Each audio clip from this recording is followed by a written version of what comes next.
your Texas, your truck, and your road to success in the trucking industry. This is Trucking Business and Beyond, the show that puts the money where it belongs, back in your pocket.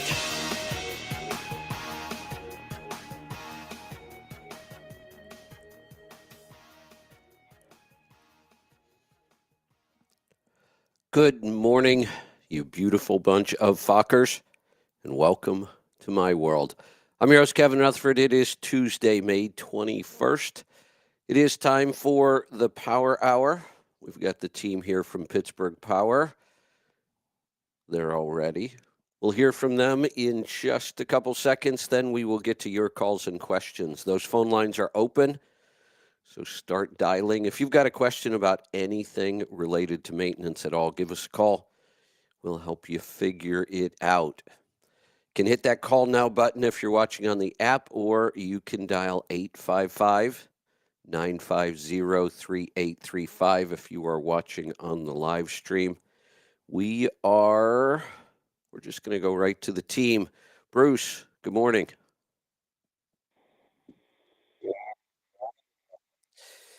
Well, I'm just waiting to make sure everything's working right. I tore the whole studio apart, and we redid just about everything in here. Wiring, cables, furniture. Well, it's been a process. I know.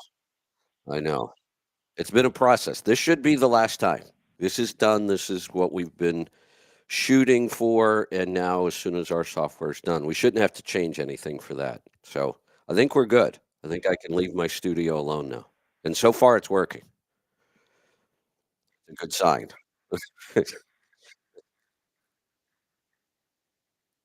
That's a I have been. I'm yeah, I'm usually the one that grows the flowers, puts the seed in the dirt. Yeah, this year she did buy some just now, but I've got some flowers going in the greenhouse. We both do most of the time. I mean, we're yeah. It's helped her a lot. You know, Bruce, when she has a pretty rare liver disease, and she's had it for 20 some years. We've been together for 17 now. I don't know. Um, they had told her that that was a progressive disease, and it is. I mean, it's pretty rare, so there's only a couple doctors that work with it, but it's progressive. It gets worse over time, and there's one number they watch on the liver score, and that number will just continue to go up. And the doctors told her in the beginning that someday she would need a liver transplant. That's just what happens with this disease. Within a year of actually less, but she goes back every so many months and has those numbers checked. But that number started to come down, and that never happened. It always goes up, and it is less than half of what it was 15 years ago, and it's never really gone. She had a period there where it went up for a while and came back down. And we identified it was stress. It wasn't the diet at all. It was just a really stressful time, and her numbers went up. But they are significantly lower than they were 15 years ago, and there's no indication at all that she'll ever need a liver transplant. So, you know, Bruce, if you would see her craft room, it's like your garage. And that's her happy place. I mean, this is the most incredible craft room, and she puts out, I mean, she's got the laser cutters, and it's pretty incredible, but that's where she goes to relieve stress.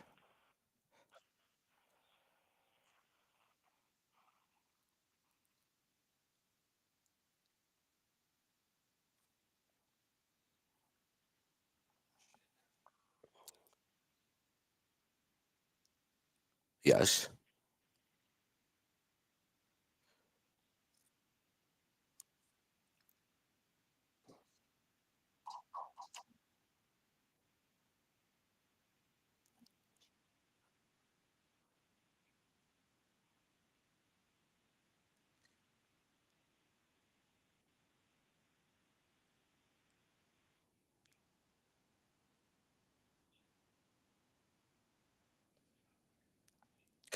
Oh,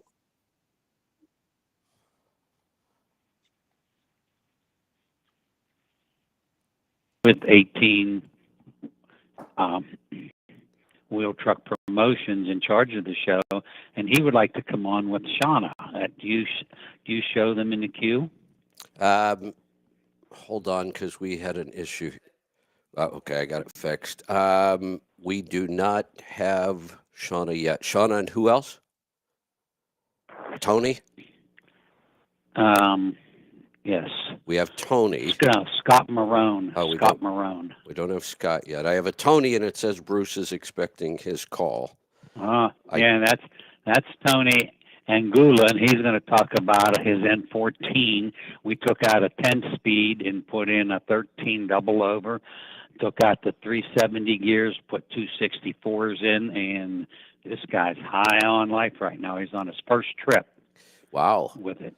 Okay. Going from Pittsburgh back to the Arizona. He's in Utah right now. So he's going to talk about, we talk about letting it run down long grades. And he's let it run in 13th gear at 80 miles an hour. And it's going 18 miles to the gallon. Yeah, I'll bet.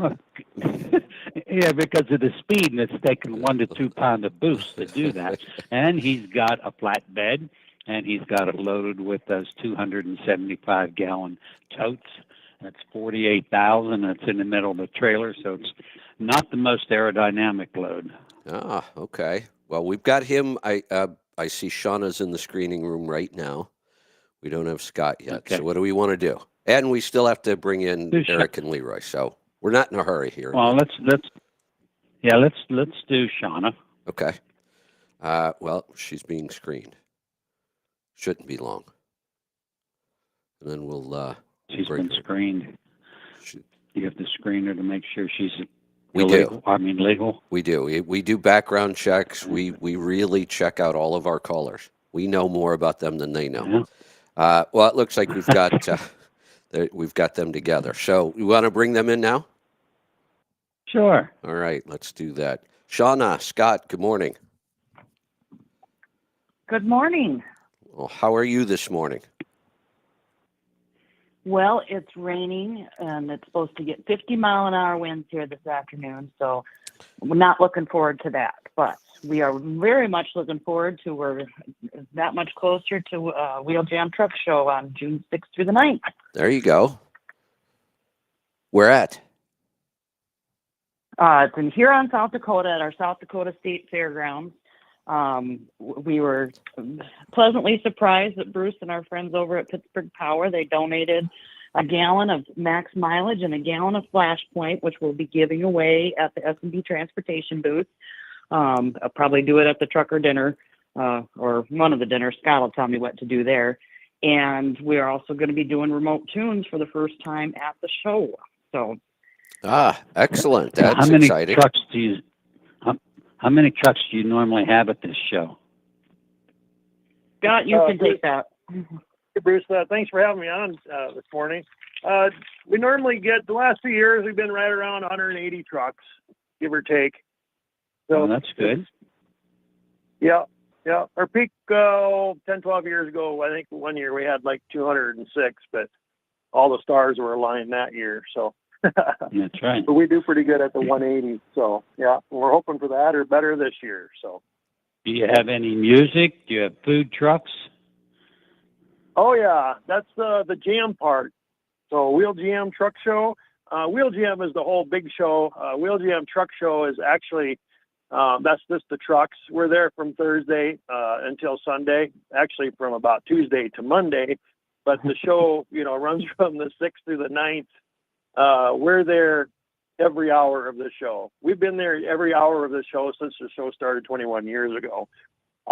We like to kind of brag about that. We have a lot of different events there. So a lot of them are just couple-hour events, car shows and stuff like that. But we're there for the long haul. So are you going to have truck music? Oh, yeah. Yep. So this year, Thursday night we'll have at our steak dinner for everybody. We have a little country band that plays there for that, and they'll play some trucker music. And then on Friday night, starting at 9 o'clock, we do what's called Friday Night Rock and Lights. And this is a Wheel Jam Truck Show exclusive. Most of our events are events that we've invented ourselves. We don't like to copy others. So with the Friday Night Rock and Lights, what we do there, I rent the local FM radio station for an hour. And I give them a list of songs, and they play them songs for us, which is kind of nice because then we can broadcast it over the all-call system on the fairgrounds. So it it gets, the sound goes all the way across the fairgrounds. Plus, everybody can tune their radios to 93.3 and listen to it on there. So one thing we're doing this year different with our Friday Night Rock and Lights, we've always used the American Soldier song to open up for one of our events. It's called a Dynamic Engine Brake. It's a Toby Keith song, the American Soldier. Yeah. I'm sure you're all familiar with it. We played that right before we go into it. Toby Keith was my favorite. Heard him at Sturgis one year. He put on a great show. It was a great loss. Yes. So the first 15 minutes of our Friday Night Rock and Lights this year is going to be dedicated to Toby Keith. And every driver is going to get 2 red Solo cups in their goodie bag and a little keychain in honor of Toby Keith. And our first song will be Toby Keith's Should Have Been a Cowboy. Then we'll go into Red Solo Cup. And that'll be kind of something that'll be brought. You should also list our Pete Sharp on there because he was 37 years in the industry and helped thousands of owner-operators on the phone. And we just lost him a week and a half ago. So. Oh, I didn't hear that. So Sean, you should. Then we have another band after that. It's inside one of the buildings. We have a concert, and the drivers all get into that for free. And then there's another band on Saturday night, the Ron Keel Band. They're more of your 80s rock and roll, classic rock band. They've opened up for they toured with a lot of the bigger bands from back in the 80s and stuff. So that's kind of the music part that we do with the Wheel Jam Truck Show and Wheel Jam. So, plus we have a lot of trucking events too that we do. I think you should talk about our dynamic engine brake competition because it's the only one out there. Yeah, we started this our very first show 21 years ago. We were trying to think of unique things to do at a truck show. None of us had ever been to a truck show before, so we winged it. We come up with a dynamic engine brake competition. We got a decibel reader from a buddy of mine, and we set it up, and we run it just like you'd run a quarter mile. It's not quite that long. I think we're 1,160 feet is the room that we have from start to finish, or from start to where the decibel reader is. And this ain't how slow you can go underneath the decibel reader. It's how fast you can get going and how good you are with your timing and turning on your dynamic engine brake to hit the decibel reader just right and get the loudest reading. So we've that's been quite it's kind of our staple event for the Wheel Jam Truck Show. We get quite the crowd for it, and we usually have between 40 and 50 trucks entered in it, and they each get to run twice, and then we take the top 10 back out of the average for the final go round. So it gets quite competitive. I'll The bet. guys love it. The crowd loves it. And Hey, a woman won last year. yeah. There you go. And the reason she won, because her timing was perfect every time. She hit it just right. You got to hit it. You got to start, your Jake brakes need to start making noise about 5 to 10 feet before the decibel reader. If you're 5 to 10 feet after it, you ain't going to win. I'd say. Okay. No matter how long you get it. All right. So, well, I wish you great weather. Yes. And Yes, and hopefully maybe next year you can pop out and visit us in South Dakota. But like I said, being able to offer the tunes this year is a new plus, and we're excited to do it. We got another guy coming in for a tune this afternoon. I get to get a hold of JR here in a few, And we appreciate you having us on today. Love the You show. The other person that's going to be at Wheel Jam Truck Show is Kevin Bickett is coming again this year because, we S&D is also an MD alignment shop. So Kevin, and there's a good chance that Chad from Kansas City's coming too, just so we can have exciting. a little fun. Yeah, that's excellent. You know what, Shauna? If you had that show the weekend before Sturgis, I could come and do your show and go to Sturgis. Here we go. Yeah. Well, we'll see about that. It's kind of been the same weekend every year for 21 years. So Maybe we could just start do 2 shows. Everybody else is doing shows all over. Why can't we do 2? there we go. Maybe we'll do a truck show over by Sturgis. We can make it even better, Yeah.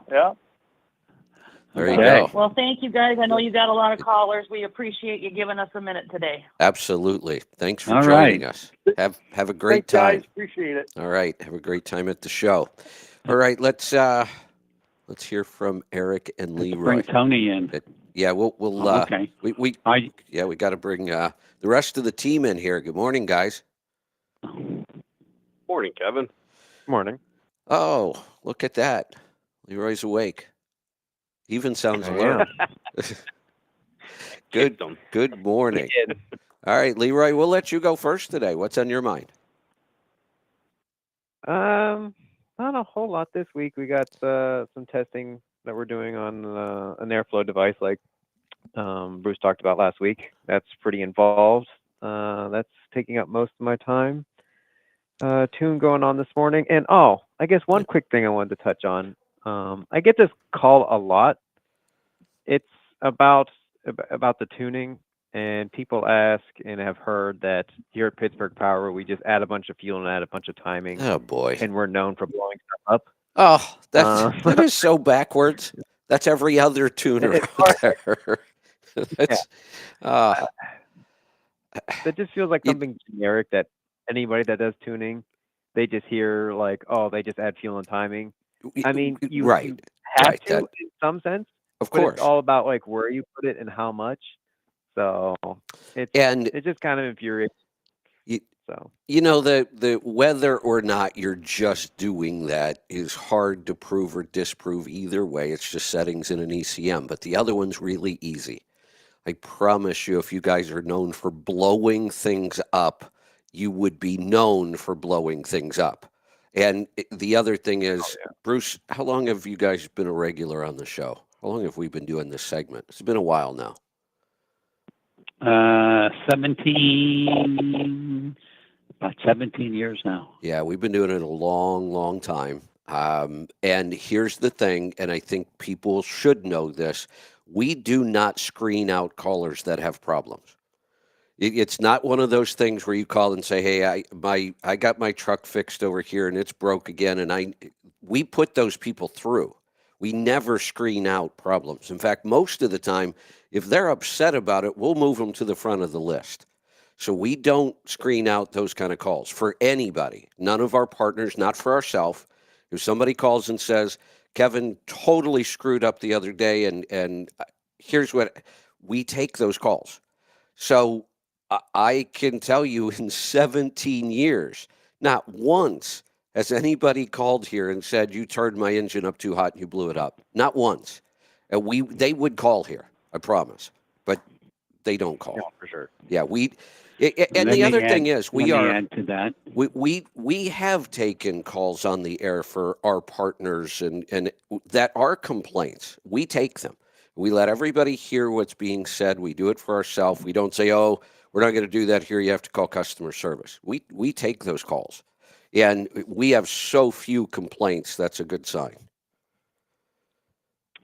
So years ago with the big cams, I came in on a Sunday to give a guy his fuel pump and injectors, and he wanted way more horsepower than he had turbo for. And he said, I'll just take it easy for the next couple of weeks and I'll be back and get the turbo. Well, he didn't take it easy and he broke a piston. And he was really upset. And he's screaming at me. And I said, let me ask you a question. I said, did I give you what you wanted? He said, yes, you did. I said, was I driving your truck when it broke? First of all, they say, you blew up my engine. No, I didn't blow up your engine because I wasn't driving it. In fact, all I did was supply you parts, and you put them in, right? Yeah. But you weren't man enough to drive it properly, and you knew you didn't have enough turbo for that engine, for that amount of fuel. But that was on the days of the big cams whenever you were playing with aluminum pistons. The steel pistons take a whole lot more abuse than the aluminums did. So, You know, since we've brought this up, and I've got Leroy here, Leroy, I do have a bone to pick with you.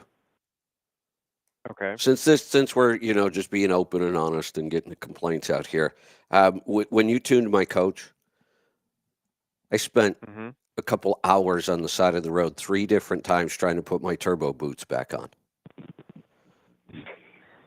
Was I driving your truck? Did I not give you what you wanted? That might be the best comeback I've heard all day. That was good. That was good. No, you weren't driving the truck. I was, with a big smile on my face, until I heard that big pop and my boost gauge went to nothing and had to pull over and fix it again. Then I finally got it right. So there's a couple sayings, and it's from the race car industry. A great running engine is capable of blowing itself apart, and it's up to you, the operator, to keep it together. That's exactly And right. the other one is metal fatigue is a trucker's biggest enemy. Yeah, and the other thing I will say about metal fatigue and those kind of failures, because we tell people all the time, do oil analysis. It is the least expensive preventative maintenance you can do. You find all kinds of things way early that would become much bigger problems. And we talk about that so people start to assume we can find everything that's coming. And the one thing we never find in an oil sample is a part that's about to fail from metal fatigue. There is no indication whatsoever in an oil sample that that's going to happen. Right. The neat question is, well, why did that particular rod bearing spin? Yeah. How do you answer that? Yeah, that's a tough one. Speaking of oil samples, since we're on that topic, this has been changing, and we've been talking about it. The last 2 classifications confused everything, because now we have 2 oil classifications, but now we're going back to 1 again. There is a new API coming out again, new oil formulations. They must have learned something, because they're going to bring out an oil that they claim is backwards compatible again. That used to be what would happen. Every time they upgraded oil, they would make it backwards compatible to all the other engines. In the last round, they just weren't able to. The new engines were so different that they had to have 2 classifications, 2 different types of oils. Now we're going back to 1 again, but something else, and I'm kind of back in school trying to learn this. The base is becoming almost irrelevant. Like we used to say, if you got under 2 1/4 or 2 1/2 on base, start adding base. We're having a lot of people add base, and it's not. We're trying to figure out if it's even necessary or not. And there are people that know an awful lot about oil saying it's really not. Let that go down. And the only thing you should be watching is, do you have acid? So we should be watching the total acid number now, which in 20-some years of reading oil samples, I'll bet I've only seen acid on an oil sample twice. And it was because somebody had just totally, and this was way back when base was important, had let the oil had either just been used too long or whatever. It's really rare. But now they're saying, don't add base when we're down at 2 1/2. Let it go under 1. So that's kind of the new recommendation. I guess the base just isn't that important anymore. And it has to do with the fact that the combustion is cleaner and cleaner all the time on these engines, and it's combustion that causes the acid. It's the combustion process that causes the acid that uses up the base. And now they're saying, Yeah, even though the base is being used up and it's much lower, you really don't worry about it anymore. So, I mean, we're still going to watch it. If somebody gets down close to zero and their oil's still serviceable, I would add it then, because at some point, if you go lower than zero, then you're going to start producing acid. I'm going to look a little bit further into that too, because the base number is your alkaline reserve. And if you're taking away the alkaline reserve, I would think that the acid would be present. But It I is. see what you're saying. It is. And I said the same thing. I thought, wait a minute, you're telling me acid isn't a problem, then my base wouldn't deplete. And they're saying, well, we're not saying there's no acid. There's just such low acid. And here's the other thing we're finding, and I think I might have mentioned this last week, or I meant to. We've all had one of those engines where if you add a half a gallon of oil when it's down only a half a gallon, you keep adding a half a gallon over and over and over. If you just don't add that half gallon and wait till it actually goes down below the add mark, which is a gallon, it seems to take a lot longer. So it's like it wants to burn off that little bit of excess. And we're seeing that with the base. You might have a base an oil that starts at 6 or 7 on base, drops down to 2 really fast, but then it just stays there. And we keep adding, and I don't think we need to. Not at 2. So we're saying, I'm actually going to say when you get down to a sample that shows up under 0.5, go ahead and add. I would agree with you on the newer engines. Well, that's the other thing. We got to watch that now, too. If you want to do a little more work, here's the guy that I found. Actually, Joel sent me this. It's called Lake Speed on YouTube. So if you look up Lake Speed on YouTube, might also be under Speed Diagnostics. I guess this guy just does all kinds of amazing videos on oil and oil analysis and oil properties. And so I've studied with Polaris. I've gone through their courses. I'm looking forward to doing this now. It sounded like some pretty interesting stuff. It is. Technology is cool. Yeah. it's very challenging sometimes. Very cool too that we can actually have this. And like on the older engines, I don't think I would let it go that far because they're not as clean as these newer ones. And you're exactly right. It happens in the combustion chamber. And the cleaner the combustion is, the less acid you're going to form. But on the older engines, they're dirtier. They are. You got to watch that. Are. Well, and now I'm wondering, how did they overcome all of the differences between the new engines and the old engines? Because the other big change, and guess what's coming? 20 weight oils on the new API. We're going to have 20 weight oils now, 020s for the new classification. So that was the big change. We had run 40 weight oils forever. The new engines, we dropped down to 30 weight oils. Now we're going to drop to 20 weight oils. When they went to the 30, that's when they had to have the 2 classifications. Well, what crazy oil technology have they figured out that they can have one? Or is it going to be that there's one API, but we could have multiple weights within that API? That seems logical. You could have an API, and then the manufacturer could make oil that meets that API in 20, 30, or 40 weight. Maybe that's how they're overcoming this. But again, they're not putting nearly as much base in these oils anymore. So how is this new oil going to be backwards compatible? Interesting. I know. So here's one of the other things I would like to do, and somebody out there I'm sure will do this. If I had trucks, I would do it. I would take the old Series 60s or N14s or the pre-emission engines, and I would just make it a point to wait until my base got to 0 and see what happens. See how long it takes to actually get there. Don't put it in at 2 like we've been doing. Let's just watch. Maybe we sample a little more often so we keep an eye on this and see, do we start to develop acid or not? Do we actually get below 0 and then start producing acid? And if we did, that one time, it's not going to do any damage. I mean, you would have to do that over an extended period of time. So I think we can test this theory on the old engines and see what's going to happen. Yeah, they'll probably be a lot faster to drop the base I than think anything else so. out there. Yeah. I mean, that's logical. That's what you would assume. Yeah. Well, I wanted to take a little trip down memory lane. I All was right. conferring with some other customers yesterday, and Bruce, when I came on board here, what's it been, 14?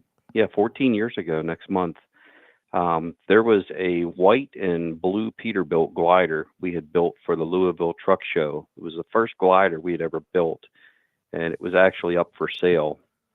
And it had a Caterpillar 6NZ in it with our power box. It had a pretty healthy tune in it, our exhaust manifold, our Cat HP turbo, of course, our dampener and balancer, fast fuel system, the fleet air filters, our mufflers, everything that we offer, even the OPS on that unit, to basically make it our show truck and represent what we do. Yeah. And we had sold it to a gentleman named Randy Corley. And Randy was from the western side of Oklahoma, and he was a tanker, hauled gasoline, went into the Panhandle of Texas and back over to Oklahoma. And I drove down to the Pittsburgh airport and picked Randy up when he flew up to pick his new truck up. And we had talked and really, really hit it off. Randy was a good guy, or is a good guy. I shouldn't say past tense, but he really good guy to talk to. Got him on the road. He trucked for, I don't know, probably 6 to 12 months and came back up to have us check it over. And when we plugged into the ECM, something kind of struck me odd. The top speed, it was 111 or 112 mile per hour. Uh-oh. This truck is also, this is why I'm saying this story, is it's going to relate to Tony Angelo's story, sorry, Tony. His is 264s with direct drive, and so was this truck. It was an 18 speed with 264s. And I remember walking into the waiting room. Not direct. Right. Double over. Well, it was a double over. Randy was running it indirect. Indirect, right. But Yeah. it was Right. double. And I walked into the waiting room and I said, Randy, might have a little bit of a problem here. He said, what do you mean? I said, well, we plugged in your ECM and it said 112 mile per hour. And he got this big shit-eating grin and he says, yeah. He said, buddy, there was a guy with a Cummins just edging me on. He said, I had to walk the dog that day. 112 miles per hour with how many gallons of gasoline strapped to your back? He said, yeah, it's a good time. He was averaging Caterpillar with a brick basically for aerodynamics, 8.3 miles per gallon lifetime average on that truck. Incredible. Fast forward about Kevin, you remember this truck? It was parked in front of the Fitzgerald glider that had the cream color with the copper fenders. Yes, I do remember. Okay. Yeah, I didn't might know have it been would. baby blue. Yeah, I And didn't. I painted the fenders a Shelby dark blue, like off an 08 Mustang Shelby GT500. Oh yeah. It was, and that's Randy bought it with the dark blue fender. He said, yeah, he said, I definitely like that better than the baby blue. There you go. But fast forward about 10, 12 years later, and I'm talking to a gentleman on the phone, and he said, yeah, I bought one of your older trucks. He said, I think it was one you guys built. I said, one of our gliders. He said, yeah. He said, I got it from a guy. I drive by his house, and it's been sitting parked beside his garage, and I pulled in and talked to him. He said, the guy's name was Randy Corley. I said, yeah, I remember Randy real well. And he had put just under 1 million or just over 1 million miles on that truck and loved it. But it was time for him to get a new one. Yeah. And this gentleman, college, is still running it with the original 6NZ we built 14 years ago. Wow. Excellent. All We've right. got some oddball stuff going on in the shop. Yeah. What do you got? A couple rear structures, a couple rebuilds. We have a Kenworth in here we're replacing all the fuel lines on. That's something that people, I think, tend to neglect a lot or just totally forget about, actually, the fuel line. That is a maintenance item. I know you've talked about them numerous times on this show, but just a friendly reminder, that's something you want to get in the habit of checking or replacing is your crankshaft dampeners. Not only doing like your pre and post inspections, but look at your fuel lines too. Grab them, see if they're rock hard or if they're still limber like they should be because they're made out of rubber or plastic. Just go over the whole truck, top to bottom, and that's something that should be replaced. I agree. Oh, Eric. That's all I have. Oh, all right, good. All right, Bruce. Anything else? We need to get some calls. Starting to pile up. No, well, let's get Tony in here because Tony's been hanging. Tony is first up on the list, so we're going to head to Utah. Tony, good morning. Good morning, Kevin. How you doing? Doing good. What's on your mind today? Oh, I'm out here having a little breakfast while I wait for you guys to get me in the show. There you go. And you want to know what I'm having? Yes. What are you having for breakfast? I went through about a 3/4 of the way on a block of Kerrygold butter. There you go. There you go. I didn't have time to cook because I was waiting for the show, so it's my break. I got to take before I get rolling again. It's actually good salted Kerrygold butter. I know this just freaks people out, but it's pretty incredible. Once you get used to, it is a little weird. There's no doubt. I tell the story. It was the time I did that crazy trip from here in Oregon. I had to go to Kansas City. I flew to Kansas City, picked up a truck, drove it from Kansas City down to Fleet Air Filter in down by Mobile, Alabama.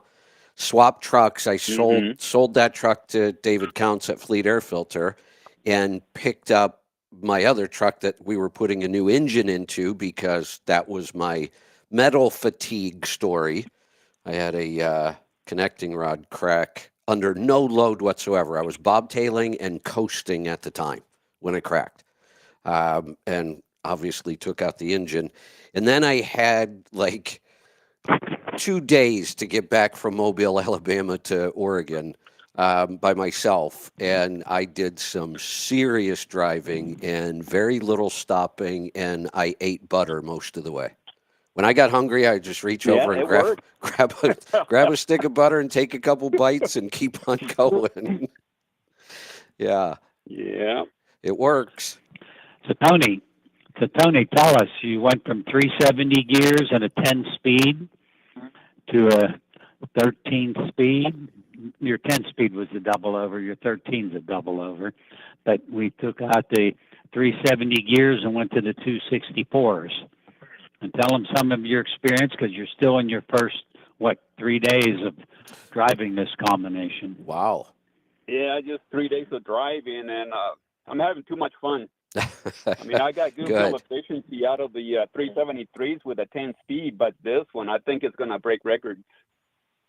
I went to fill up in Youngstown, Ohio, and I did hit it probably 100 and some miles up to Marion, Ohio. I loaded, and I got a heavy load. I got totes on there, it's 14 units. My first fill up in Illinois was 8 miles to the gallon. And then I got through, I was driving on I-80 in Iowa. You know how it goes. It's up and down, up and down. I was able to get 714 to the gallon on that one. The one that really killed me was going through Nebraska. It was windy, filled up in Rollins. I got 5.9. And right now, I'm doing about 7.5 driving through the end of Wyoming and I-80 Utah and 15 Utah. And I'm having fun. Good. Going through the gears. Tell them about you were going down a hill at 80 miles an hour in 13th gear, and how many pound of boost and what it showed on your instant readout. Yeah, that one I was doing about, I was doing 13 gear. I was doing 7.6 miles to the gallon. That's my reading. My instant was 13.7 with 2.8 pounds of pressure on my boost and about 1,249 RPM. I went from 75 to 80. I was, keeping it in there, just barely touching the pedal. And the Pittsburgh Power boost, turbo boost, was just barely, the needle was just barely moving. And I did some 70s. I did a lot of, there's a lot of rolling hills out here. There's a lot of hills that go on for quite a while. You can drive like 6, 7, 8 miles. and just keep it on a high gear like 7th, or put it on 12 and just cruise like 70 miles an hour with very little boost on there. And your RPMs are low. You just keep it rolling until you run out of road, to where it starts to go up. You downshift, and it's made it a lot easier to drive. I'm having fun. Sounds like Go it. ahead, Bruce. Bruce?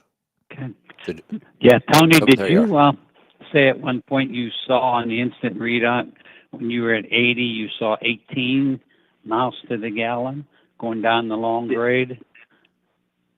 Yeah, and the funny thing is you can keep it. You can be at 30, 20, 25, 20, 15. As soon as I get to 10 or lower than that, I just downshift, But other than that, there's long stretches of highway out here in Utah where you can go for miles and miles. So when you say downshift, you're getting it back into direct gear and settling back to your 58 miles an hour.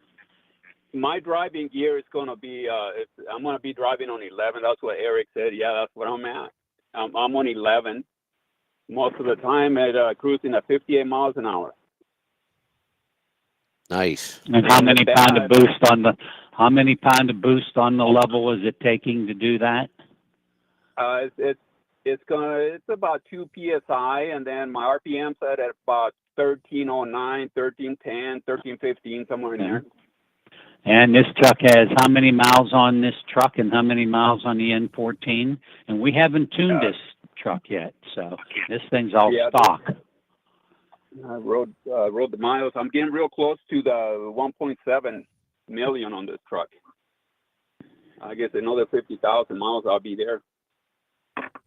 And I guess I'm gonna try to redo the engine at some point. That's what I was gonna do to start with. But then I guess Bruce talked to me into doing my transmission and my rear end.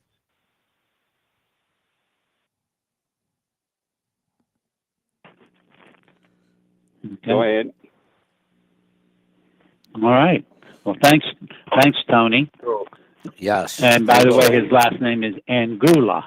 I know it looks like it's Italian, but it's a Spanish name, Angula. There we go. All right.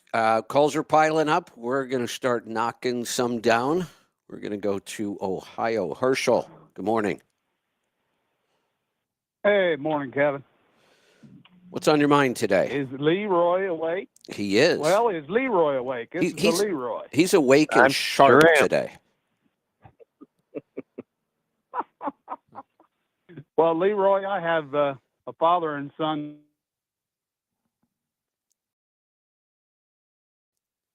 Uh-oh. Herschel, come back. Oh. Herschel, You can blame I think I hear you now. Yes. Try again. Can you hear me now? We can. Go ahead. Okay. 2000 model 2KS C12 Cat in a Sterling straight job dump truck. He wants to know what can you do for that one, horsepower wise, and how many dollars to do it. Custom tune is $1,450 and probably a C12. Oh, what do we normally go to, Eric? $550. Yeah, right in that range. We're probably going to have to upgrade the turbo. Probably go $600 if you wanted to, if you upgraded the turbo, yeah. And then we also have an exhaust manifold for that one, too. It's a really good complement. Yeah. The turbo, the manifold, the damper, the balancer, and the tune, and it makes it a really great running 550. Runs with any other 550 cat. That could have become one of my. Be around the 1850 torque. Yeah, if not more. Yeah, 1850, 1900, something like that. Yeah. I know Cat's always overperformed torque, so. And by the way, Herschel, there's been 0 failures out of C12s set this way. Oh, I remember that guy that said he had a bad C12 back in the day. I remember the story. I don't remember that one, but. Yeah, there was a guy that you guys did it for. He did bucket work, and he called it a bad C12 because he's always playing with his buddies with the C15s, and they couldn't get away from him. Yeah. I see. Yeah. That The other engine one, his dad's should have truck. been more popular. Really should have. Yeah, it should have been. His dad's truck is a 98, also in a straight job Sterling dump truck. It is a 1YN serial number. The ECM on that one, Caterpillar's telling him, is a dead soldier. And the way they're talking, they're not going to be able to set it up for some strange reason because his ECM is just dead completely. Can you guys take what would then be a new ECM that he would get from Cat and set it up and tune it without it having anything in it? I don't know. Yeah, we can do that. It sometimes it takes a little bit more time than usual because we're gonna have to have you check all the switches. We're gonna set the switches up. Do they work? We're gonna have to ask you what tire size, axle ratio. But really, that's not that big of a job. It's probably gonna add like another half hour, 45 minutes onto the job. But yeah, we can do that. There's a good possibility we Okay. have TM here on stock too, Herschel. Okay. Would the charge probably be a little different for that one because there's more work, obviously? Yeah, we'll probably add like another half hour of labor or an hour of labor onto it. Okay, well, no big deal. And you can do that remotely if I hook up my computer that I got from you and everything. Sure can. What might make it Okay. a little easier too is if you have the customer call the truck manufacturer, give them the VIN number, and ask for a print off of a parameter list. And then we can get it a little bit more closer dialed in before we spend a lot of time having you check everything. That's a good idea, Eric. Didn't think of that. Oh, Bruce, what did you call that? Cat electronic something. You called it something back in the day, and I forget what you called that report.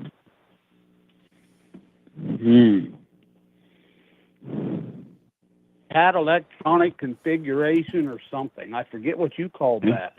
That And sounds good to I'm me. going way back. Yeah, we'll go with that. Yeah. Yeah, I'm talking back when you were on Friday night. This has been a long time ago. Okay. Boy, you remember All right, those I'll days, let Kevin? those guys know. I do, Bruce. We've been at this a while.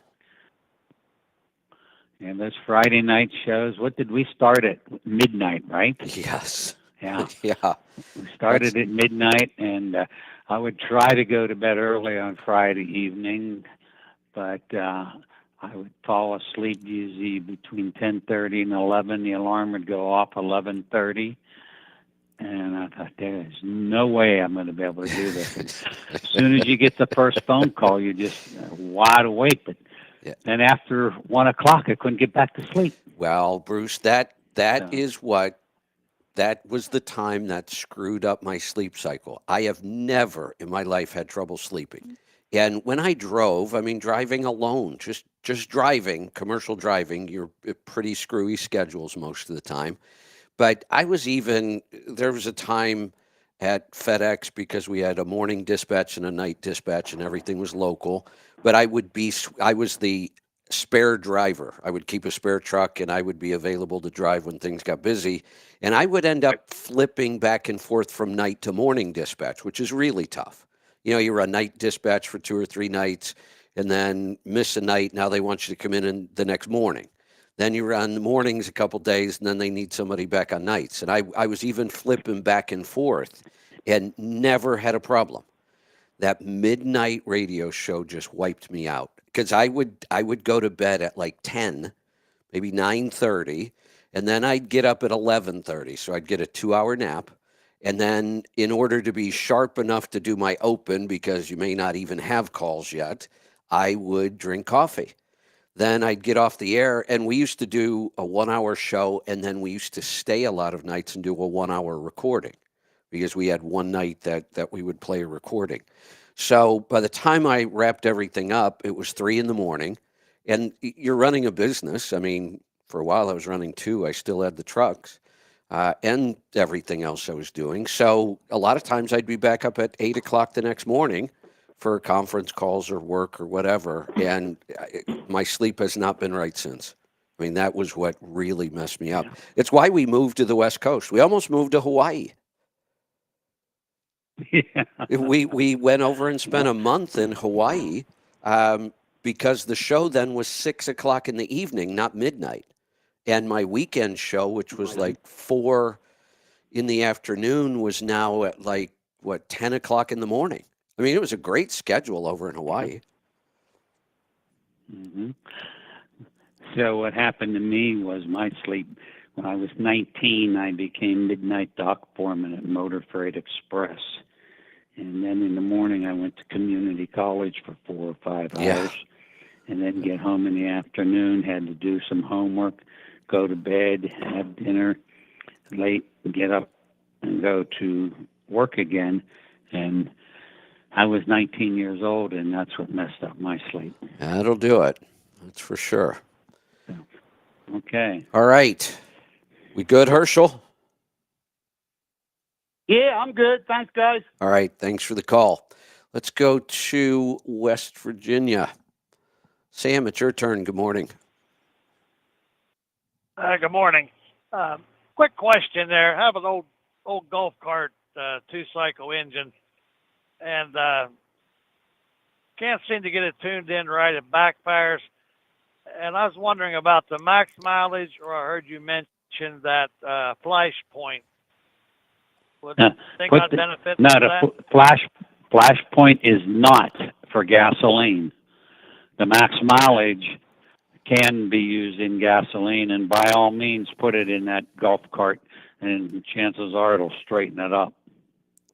In fact, we haven't had many stories lately about people with messed up gasoline engines and put the catalyst in, but it works so well in gasoline.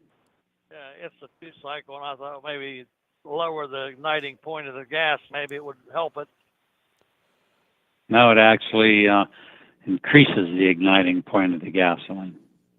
Okay. So, What's the smallest container you can buy of it? 16 ounces. 16 ounce. Okay. Okay. Well, I'll get hold of somebody and have them ship me some. All right. Sounds good. Okay. Thanks, sir. You're welcome. Let's go to Wisconsin. Austin, welcome. Hey, how are you? Good. What can we help you with today? Well, I got a question for you. It's maintenance related too. So we were working on the thing with the new truck and stuff. We were looking at my expenses. You remember that last week? Right. Yep. So I just found out that I'm going to need some extensive work to my transmission. Okay. And basically, I'm kind of stuck between a hard rock. I mean, I don't really have a choice but to do it. I mean, well, hold on. I can go get a new truck. Hold on. What transmission do you have, and what's wrong with it? I shift. I something with the forks. There's some forks inside of it. Right. And they got to drop the transmission to get to them and replace them. What's their estimate? He doesn't know yet because he's not done getting all the parts. But he says it's going to be expensive. It's going to be over $5,000. Okay, so we got to get to a number. Expensive is just meaningless. Over 5,000. Hey, Bruce, does this sound right for some fork issues in a transmission? Seems about right. No, it sounds too much. Too much. Yeah, we just well, Tony's. Hold on a second. Hold on. Just hold on a second. Let Eric say what he was going to say. Tony's transmission, we just put in at 13 speed, and I think it was only 5,000 some change with a 2-year unlimited mileage warranty, and they literally cover everything. Like, you can lose your drain plug, have the oil drain out, and they'll still stand behind it. So I think that is a little excessive on the price. You might be better off just to buy a reman transmission at this point. Now, this is an iShift. Oh, it is? Yes, this is an iShift. I thought it was manual. No, this is an iShift. So I think we were probably, by the time you just labor and all that, he's probably not far off on 5,000. Now, Austin, if we weren't in the position we're in, we just spend the 5,000 and fix it.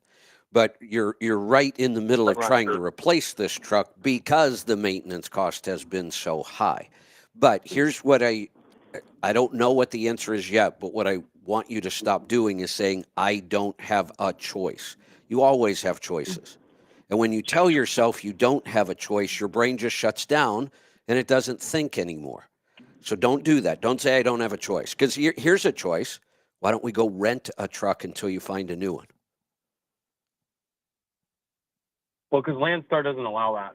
Okay, well, there's that. But we need to work through the possible options, not just say I don't have a choice. What kind of truck is it?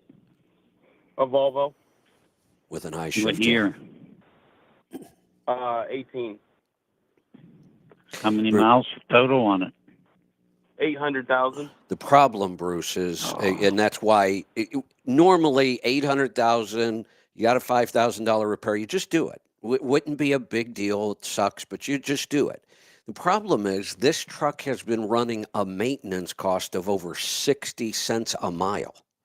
We just went over his numbers last week. That's insane. We should be in the 20s.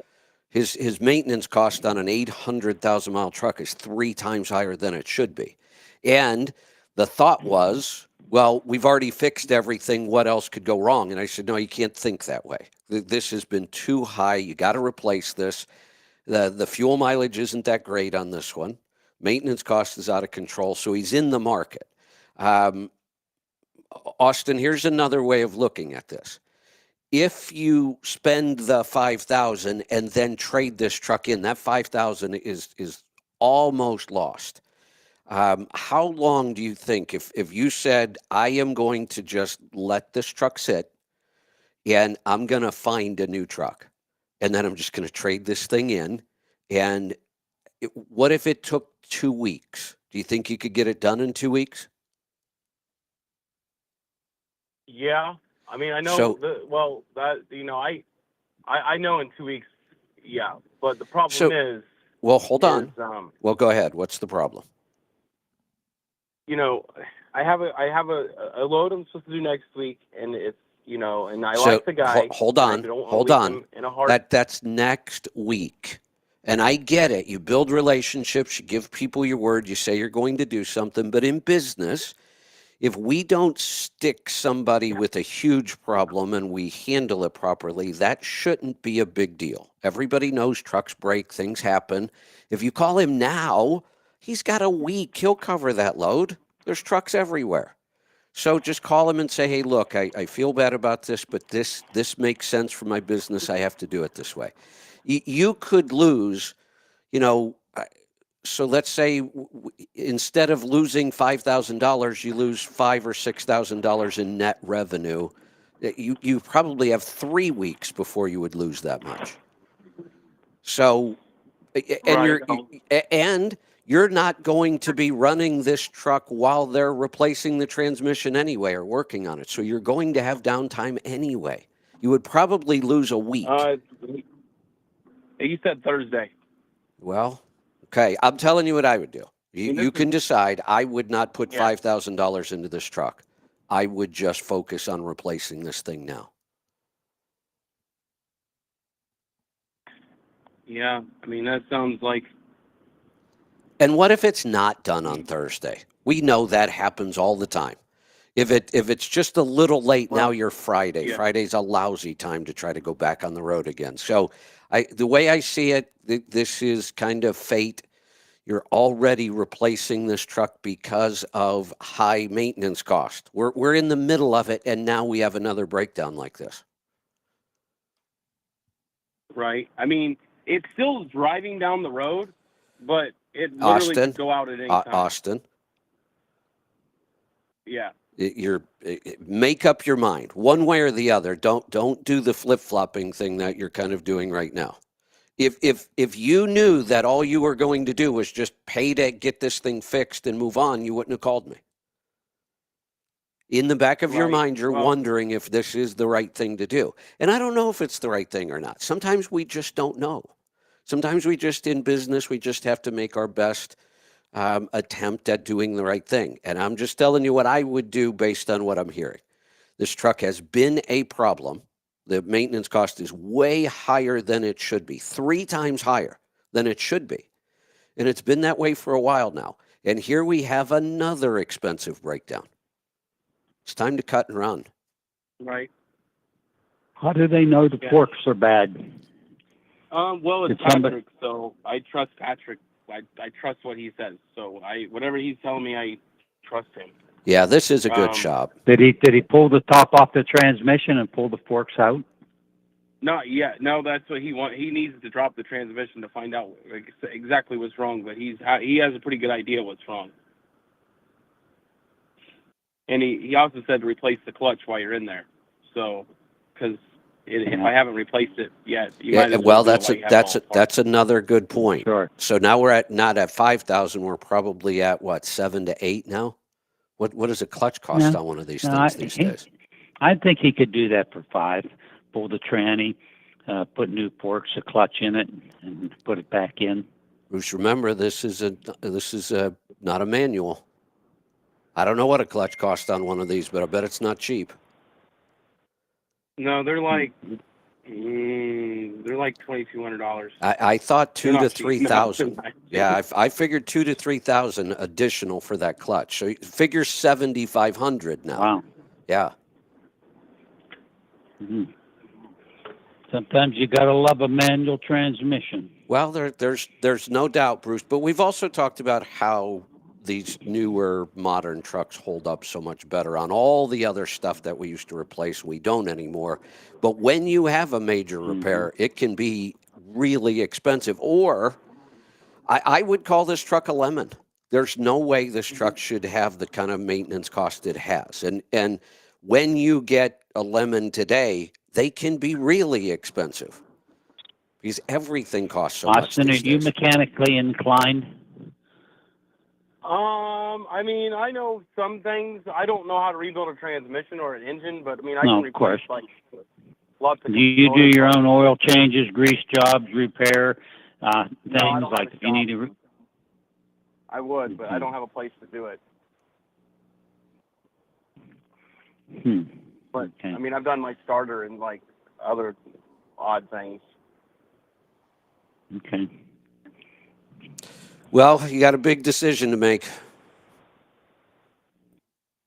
Well, I mean, yeah. I mean, I did find a really nice used truck with 500,000 miles on it. Patrick told me he would take an in-depth look at it before I buy it to make sure I'm not getting hosed on it. And it is a Volvo, and it does have.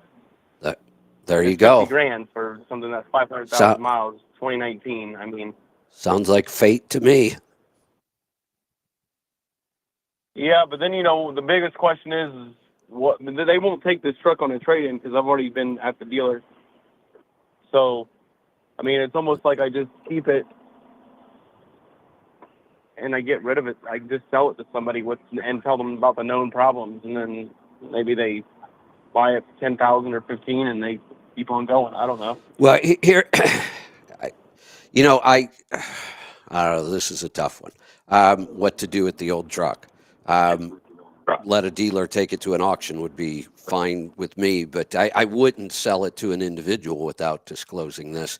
But either way, I mean, if you put the 5,000 into it, then you need to run it. Right. But what if we put 5,000 into it, and in 2 weeks we have another one of these weird kind of breakdowns that's going to be 4,000 or 5,000? Well, that's the risk I take with buying a used truck. What if I go buy it and it runs great? And they have a 30-day warranty. Hold on. The risk is different. There's no risk in this. The risk in this truck is we know it's costing you a lot of money. It's an absolute known. You're already at a ridiculously high maintenance cost, and now you've got another big breakdown. We know that. If we inspect a new truck properly, we do the rig dig, we pull an oil sample, you've got somebody like Patrick who's going to look over the truck. He knows what known issues to look for. We really, really minimize our chances of getting another truck like that. You should end up with a truck, the one you're describing to me at 500,000 miles. If it's been taken care of, it's spec'd right, we look it over, your maintenance cost should drop into the 20 cent down into the 20 cent per mile range. That's huge. Yeah. I mean, that is huge. You're right about that. I mean, So I had and then my I had payment, a getting situation refinanced, like nothing. this. I did have another option, but I had ordered a truck. This was back in 04, 05 when everybody was pre-buying, and I put in an order and I had a delivery date, and my delivery date came and went, and I didn't have a truck, and it didn't look like I was going to have a truck anytime soon. The truck I was replacing had 1.4 million miles on it.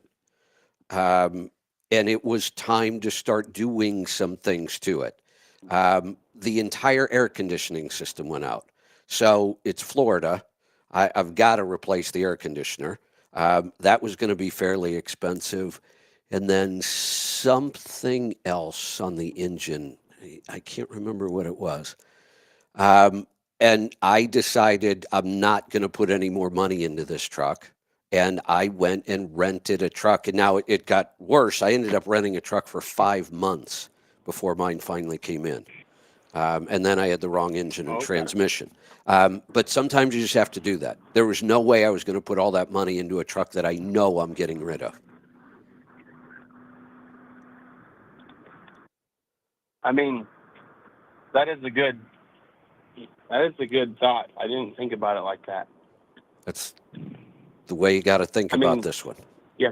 And if you can afford it and you just need to keep that truck for now, then I guess you do that. I would really try hard to get rid of that thing.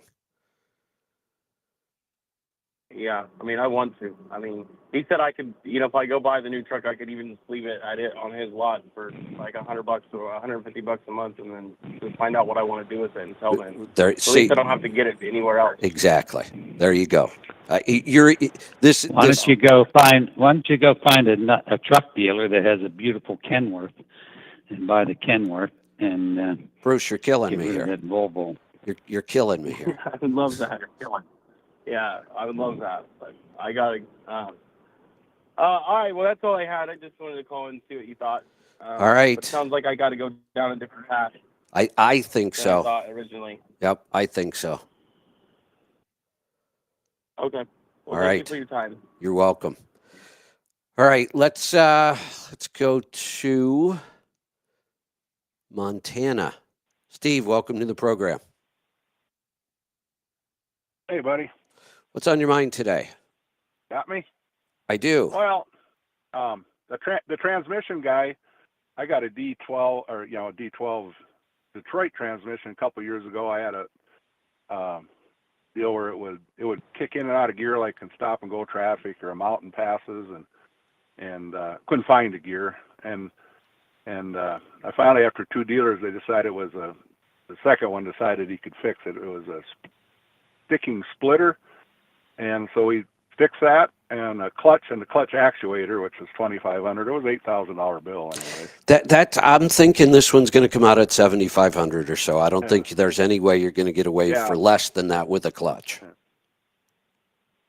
Yeah, I'm not sure. The clutch was like 17 or 19. It's been a couple of years. I had like 730, 40,000 miles on it. Yeah. And but that clutch actuator, which all the electronics was expensive, that's on the.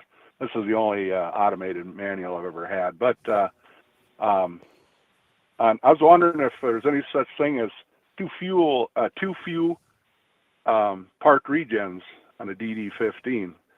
I've only had 3 since I bought this truck, and they had like 442 when I bought it. I got over 850 on it now. I never idle it. I would not say I've ever heard of too few. No, I mean, I'll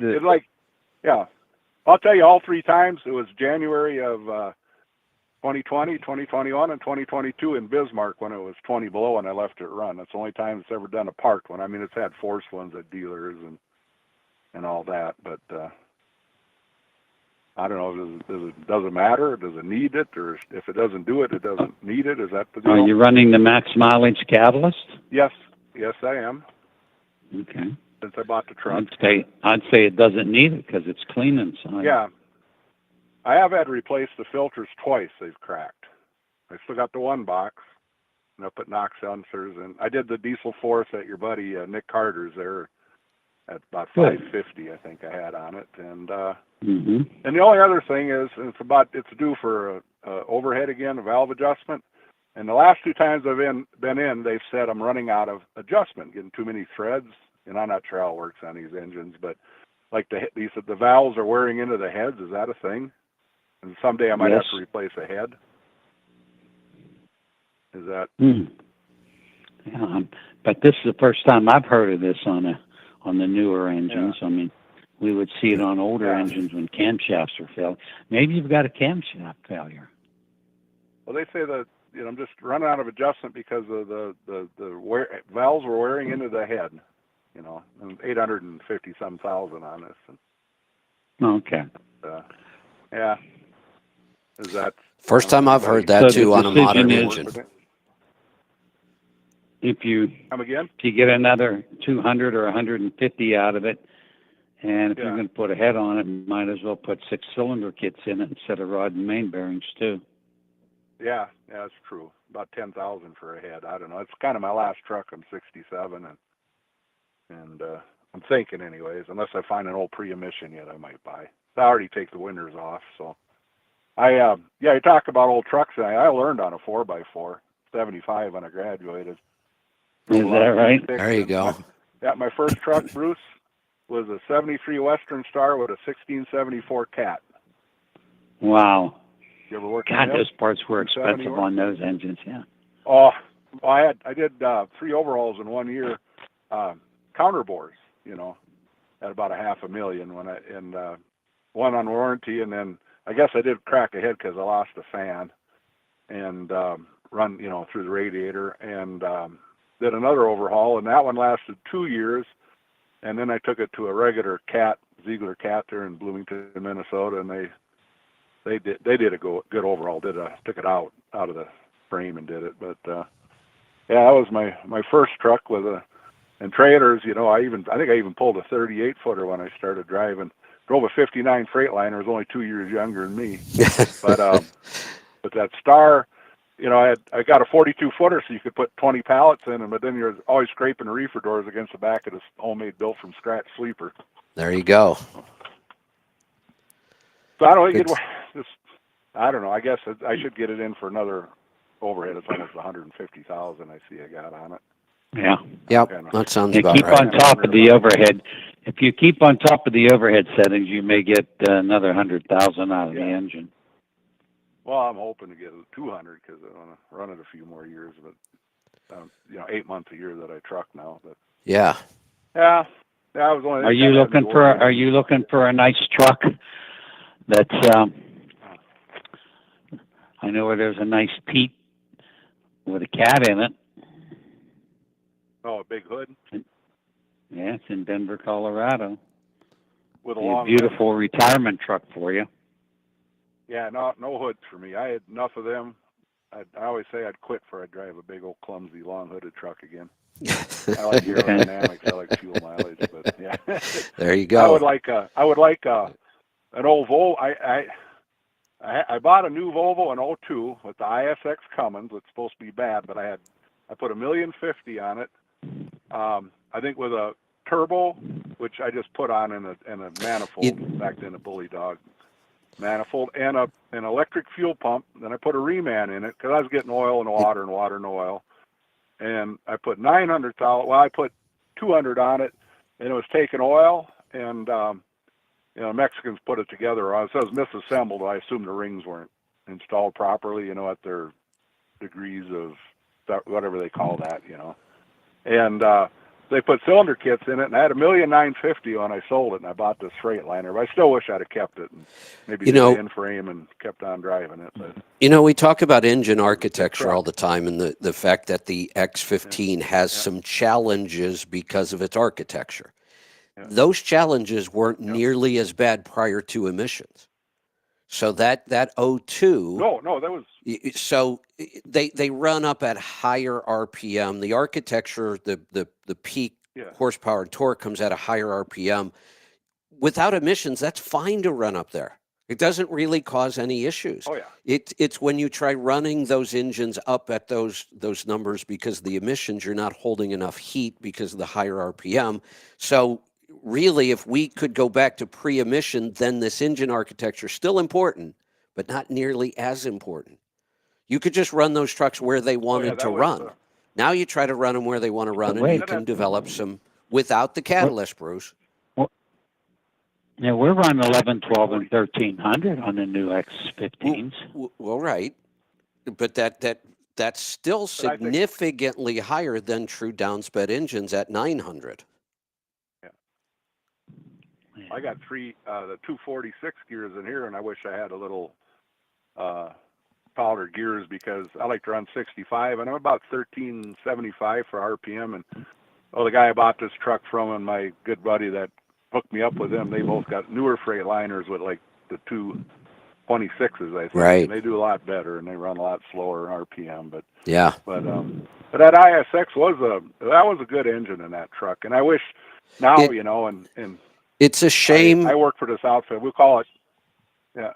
I was just going to say, it's a shame we didn't have the ISX as a non-emission longer. There were only a couple of years where it even existed, right? Yeah, it was a good engine, and I mean, I had really good luck with it. And, yeah. I was, and I, it was, I hauled a lot of, we're going to call it LTL, reefer heavy haul, Okay. So, Matt would know who I'm talking about. Yeah. But, big loads. So I put in gearbox, rear ends and trannies, a few, because they're big loads and didn't want to look like you were. But I really would have loved to have that now and go with the 264 gears. Yeah. I think I'd have really liked that truck. But I let it go, and I got good money. There you go. All right. Hey, we've got to move along. Calls are piling up on us. Before we go to the calls, too, I want to do something. Bruce, have you seen the different ways that they try to help you understand the difference between a million, a billion, and a trillion? Most people, we hear the word trillion thrown around, especially by the government. And just so we know, our debt, the U.S. national debt, is now rising by $1 trillion every 100 days. Wow. Now, but let's put that into perspective and talk about how big a trillion is. This is the one I've been looking for because this one just blows my mind. 1 million seconds ago. Guess what date that would have been? 1 million seconds ago. Anybody just pick a date that you think might have been 1 million seconds ago. 3 weeks. No, you're really close, Bruce. May 8th. May 8th was 1 million seconds ago. How about 1 billion seconds ago? When do you think that was? Hold on a second.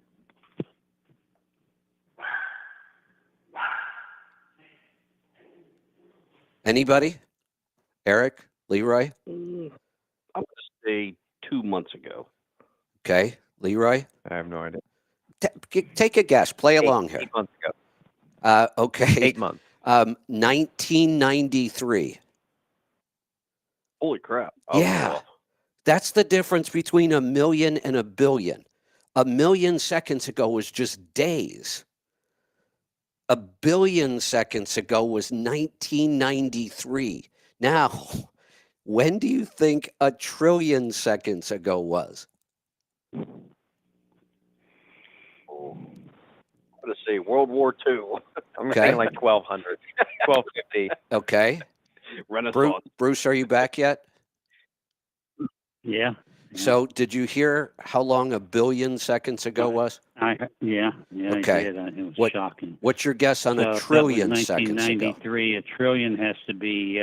I like what Eric said in World War II. So sometime between World War I and World War II. I'll go with the year my mother was born, 1919. Got it. So just to put this into perspective, 1 trillion seconds ago was 30,000 BC. Still off. We throw the word trillion around like it's become so common.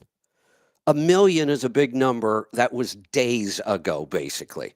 But 1 trillion was 30,000 BC.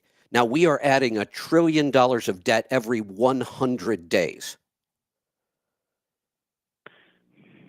And all these politicians, with all their law degrees, are not doing a damn thing about it. All of them, on both sides. Yeah, both sides. Exactly. I agree. That I So just why think do we that keep helps to put putting it in into politicians perspective. that have degrees in law? It's all we ever. Yeah, you're right. You're right. All right, we are going to get to some calls. But you got to put business people in there. I agree. Howdy. Paul, good morning. Now here comes a guy with an ISX that has no problems, or an X15. Yep. And by the way, Kevin, we got a lot of them out there where you don't have any problems with. So 1,329,500 miles. Yes, There you go. It has 690,500 on the rebuild that Pittsburgh Power did, so, which was rebuilt at 639 because of carbon packing. So, yeah. Leroy gets the award for best comeback against Kevin. Yeah. That was quick thinking. He's on his game today. There's no doubt. Yeah. what was it? I didn't catch that one. When Kevin talked about his turbo boots blowing off, and Leroy said, "Did I not give you what you wanted? What did I drive?" Yeah. Yeah, that was good. Yeah, it was. So, hey, there's a difference between having a long hooded truck and a turbo boot going versus one going in a motorhome. Oh, yeah, I felt like a contortionist. Yeah, it'd be worse on a motorhome. It is worse. Everything's worse on that thing. Did anyone see one of our dealers? He blew the hose on coming from the charge air cooler of the intake, and somebody brought him some of that. What's that real strong tape? Gorilla tape. Oh yeah. Tape. Yeah, Brad. Gorilla tape. No, it was Gorilla tape. Let me see if he. I asked him. I said, "How many pound of boost is it holding?" And he didn't answer that yet. Gorilla tape's better than duct tape by a long shot. You know the last boot I blew off, and it was actually the one coming right out of the charger cooler, so it was right back there at the back, so you could at least get to it. But you had to open that back door, and it was way down in the corner. And Bruce, I left your shop and went down and got on the turnpike, and that's an uphill, right? As you're getting on the turnpike there, kind of you're on your way up. If you okay, yeah. So as I'm getting on that ramp and climbing, and it's not a big climb, but it's a pretty healthy climb. That's when it blew right then. So there's a spot to pull over there, but you're kind of around the corner a little bit. Not long after I pulled over and I started working on it, I get a text message from John Walco. He had just gone by and saw me, but by the time he realized, he wasn't even sure it was me. That's why he was texting me. He said, do you happen to be on the side of the road on the turnpike right now? And I said, yeah, that's me. And he said, I can turn around and come back. And I said, no, it's just a boot. I'll be fine.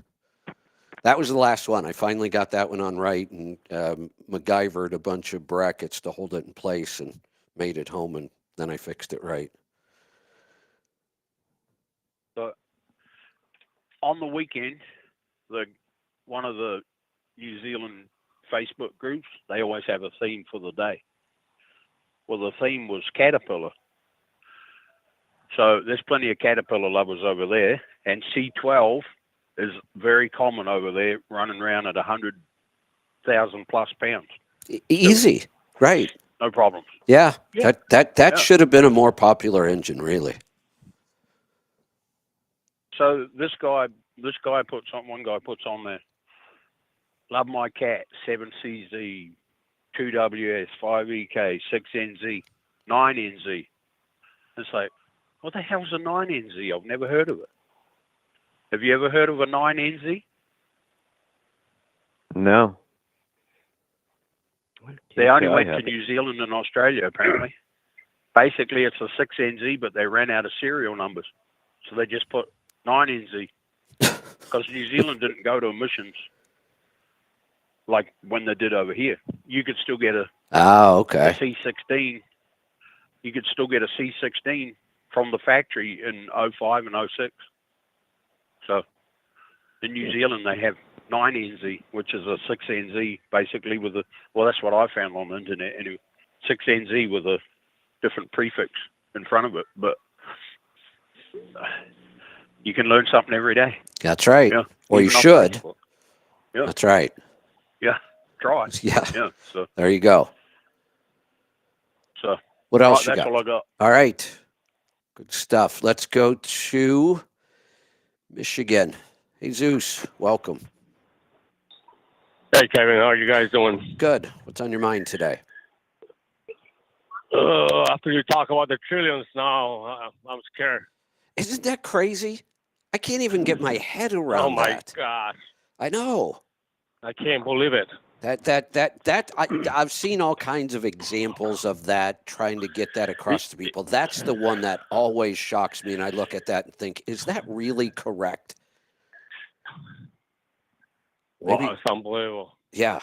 Yeah, it and is. we keep spending, and we keep spending. Yes, we do. I know, Keep exactly. spending. And Yeah, let's keep sending money overseas. We don't need money here. That's exactly right. Not only are we spending, we're not even spending it in our own country. We're spending it all over the world.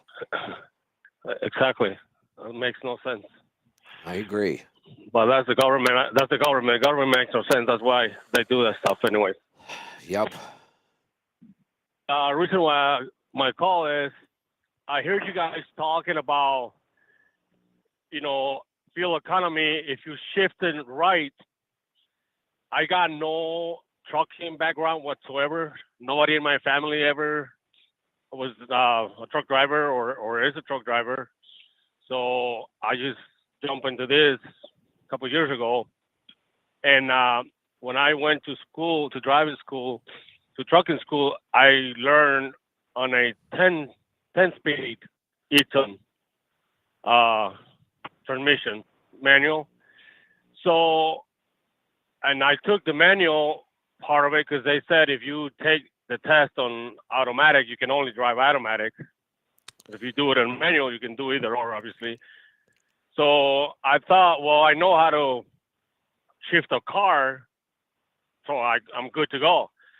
Man, was I wrong? I did not know anything about shifting a truck.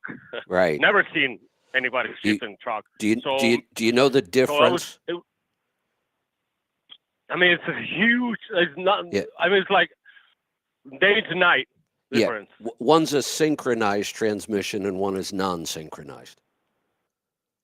So yeah, so I didn't know all that. And then the instructor, the school I went to, it was Albanians. And when somebody was asking a question that was on their language, so I wasn't learning anything. So, and when I was driving, he was yelling at me for what I was doing. So I was nervous all the time. So I was struggling a lot. So anyway, so the reason why I call is about shifting. When my first job was a 10-speed transmission as well. So now where I'm at right now, this company, they got all 13s, 14s, and 18 speeds. The truck I drive now is a 18 speed. And I hear you guys saying direct or double over or whatever those terms are. What's the difference between one or the other? So if you're just driving the truck and you don't understand the difference, it's going to be, you can't really tell when you drive. I mean, there's no real indication of whether you're in a direct gear at highway speed or an overdrive gear or a double overdrive gear. You have to know that that's what you have.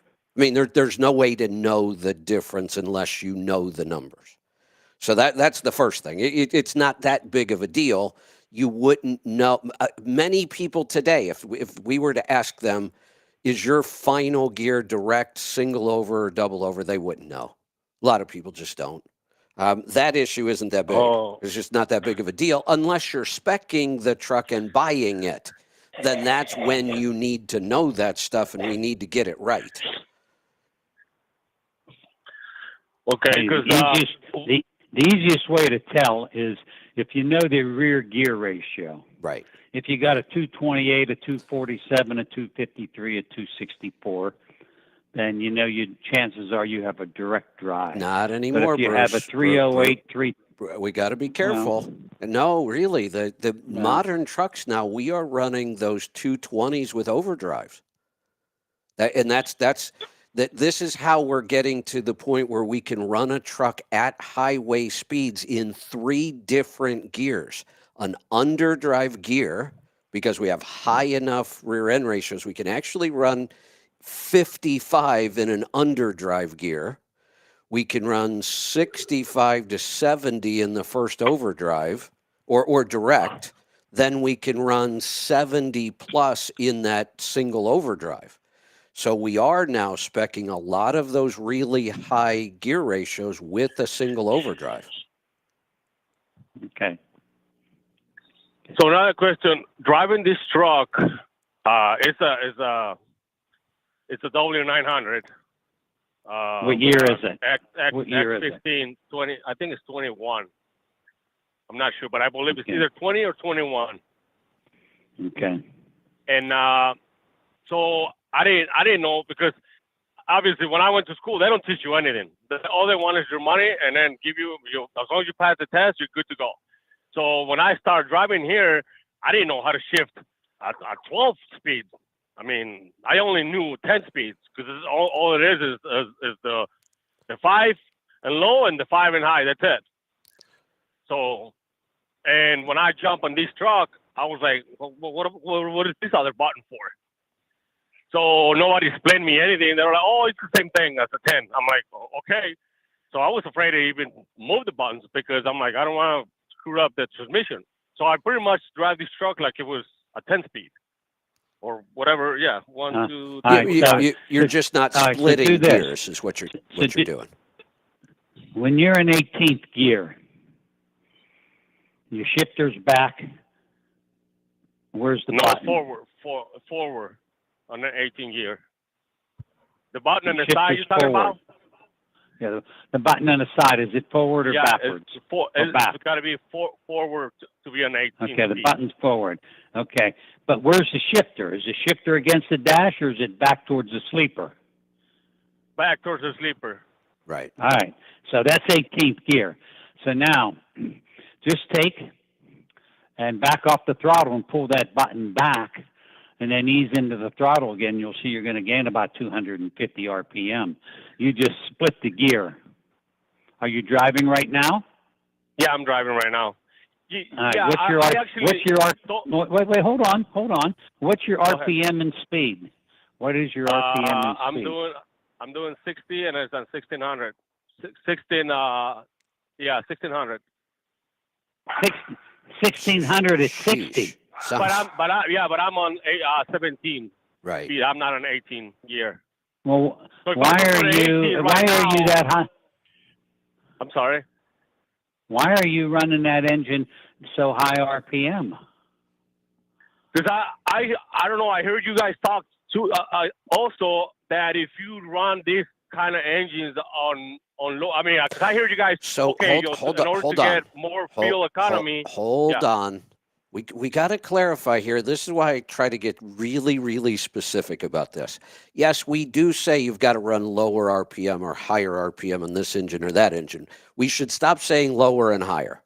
Those are meaningless terms. Running higher RPM, what we're talking about is about 1250. Higher than the downsped engines that are running at 900 or 950. These engines, the PACCAR, the ISX, the bottom is down at 1200 or so. 16, the only engine that should be running at 1600 RPM is mechanical. I mean, there's not an electronic engine that we should be running that high of an RPM. Certainly not this modern of an engine.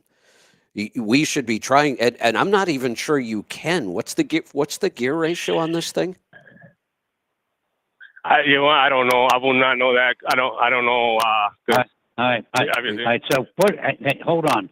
Put it in 18th gear right now. And tell me your now I'm on 18. I'm doing 60, and it went down to 1450. Ooh, this thing has 14, really 50. low gears. Yeah, it's terrible gear. So It's geared wrong. that I tried because I tried to do go down to 12, and then when I try to accelerate, I got no boost. I mean, no, it's just like struggling. Well, wait a minute. You don't have boost, or you don't have power, or both? Oh, okay. Let me see. I'm on 14. Boost is just a little bit above the 0 mark, like in between the 0 and I believe it's a 10, so it's probably 8. So you're on the level. Okay. On the level, so we what want what low. I'm saying is, we want low boost on the level. That is one of the things. But okay. But again, I've got to qualify when I say that's the older engines. The newer engines, boost is different now with variable geometry turbos and other things we have to look at boost differently now. But in your case, what we can tell you right now, let's just cut to the chase and not get lost in the details. This thing sounds like it's got like 355s or 370s or something. Bruce, did you run the numbers on it? It's got to be really low gears. This truck, honestly, if you want to get reasonably good fuel mileage out of this truck, you can't drive much faster than 60. Yeah, well, this is not my truck. This is a company truck. So I'm a company driver. So another reason why we don't run, I don't drive 50, 55, or 60. If the speed limit is 70, I go all the way up to 70. That's reason fine. being because these guys, they want, this is a construction company. So when they send us out of, over the road, they expect us to get there, whenever, you're supposed to get there. Jesus, that's why I don't. I'm going to cut to the chase again. So yes, this is their truck. They've told you how they want you to drive, and they don't care about fuel mileage or maintenance, or they don't understand about fuel mileage or maintenance. Look, here again, I'm going to cut to the chase. Just do what they want you to do. Don't try to. But the reason why I'm trying to learn for myself. I love when drivers try to help their company by doing the right thing, but I can just hear it. This is a company that doesn't care. You could go to them all day long and try to explain to them why this is a bad idea, and they're not going to listen to you. So don't bother. Now, if you are trying to learn for yourself, that's a great thing. We can help you with that. But don't struggle with this. Here's the problem. I can tell you now, the only good way to drive the truck you are currently in for fuel economy and maintenance is to drive it slow. But they don't want you to. So end of story. Correct. Drive it the way they want you to. Yeah, this truck is the most I've seen on the gauge is 6.4, I think. Yeah, I'm surprised you're seeing that much. That's the most I've seen. Yeah, I'm not surprised that this. Here's the first thing. If this were you wouldn't own this truck if you were working with us. No. There's no way we'd let you buy a truck spec like this. Yeah, they look pretty, but other than that, they're not good. It's just horrible specs. Correct. So, and again, because he asked me, he bought a truck, and he asked me which one do I want. So he gave me three different specs, 900, a 990, and a Peterbilt. I don't remember the model. And I asked for the 990, and he said, "But look, this truck doesn't look, like he likes the old, like the long nose, I'm like, then buy the truck you want to buy. Why you ask me which one I want?" No, I get it. And obviously they care more about what their truck looks like rather than the performance. And now I get it. You said it's construction. Typically in the construction world, they ran 390s, 410s, 413s. Those were typical gears in a construction operation. This one sounds like it's got to have like 370s or 390s or something. It just they are about 2 decades old on their specking numbers. I mean, this is really, really And old school specs. he just bought a new truck. It's not in yet. They're still building it, but it's just exactly the same. I mean, he doesn't change the specs. That's what I mean. He hasn't changed his specs in 20 plus years. Correct. So okay, so I was just wondering why, because I'm trying to drop the RPMs on this, but I'm like, man, I can't, those seem to work on this truck. So yeah, so I'm just trying to learn. Somebody just sent me the calculation. It's around 3. I'm going to guess it's either 390 or 370 gears, and nobody specs that anymore. I mean, that's just unless we don't even spec that kind of stuff in heavy haul. It's just not. Oh well, yeah. I mean, I don't. They got heavy. Like I think they got 2 trucks for heavy haul. I don't even know what the specs are on those trucks, but yeah. I don't know. I was just curious about, why was it, if I was doing something wrong, because I'm trying to, no, trying all different things. I'm like, nothing's working. Well, nothing can work when you get to 18th gear and you are still at a high RPM. There is nothing you can do except slow down. Yes. That's all that's left. All right. Well, that answers my question. All right. Thanks a lot, guys. Appreciate it. You're welcome. Thanks for the call. Let's go to Louisiana. Bill, welcome to the program. Hey, Kevin, how y'all doing? Good. What's on your mind today? Hey, just before I make my statement, if you're working on your lawnmower and you can't find a part that's in a manual that you got, Google it. I just got done rebuilding my 2000 Craftsman mower with a Briggs & Stratton. I'll tell you, I would rather spend that amount of money before I would spend $3,000 for a brand new lawnmower that I only run every other week. I'm not even considering a new lawnmower. This one's in good shape. I might consider a new. Oh, okay. I might consider a new mower deck. And I have Googled, I have searched for images. There's so many different configurations on these John Deeres. They must have 37 different models. And this mower deck has all, and I'm down to little springs and clips that I never got to see the mower deck complete. The first time I went to work on it, it was already broke and there were parts missing. So I've been trying to find a good diagram. Well, now there's another part to the story. I had it working. It wasn't working exactly correct because I know I'm missing a couple of these little springs. So when you take it out of mowing, there's a brake that should stop those 2 pulleys for the blades so the blades don't keep spinning.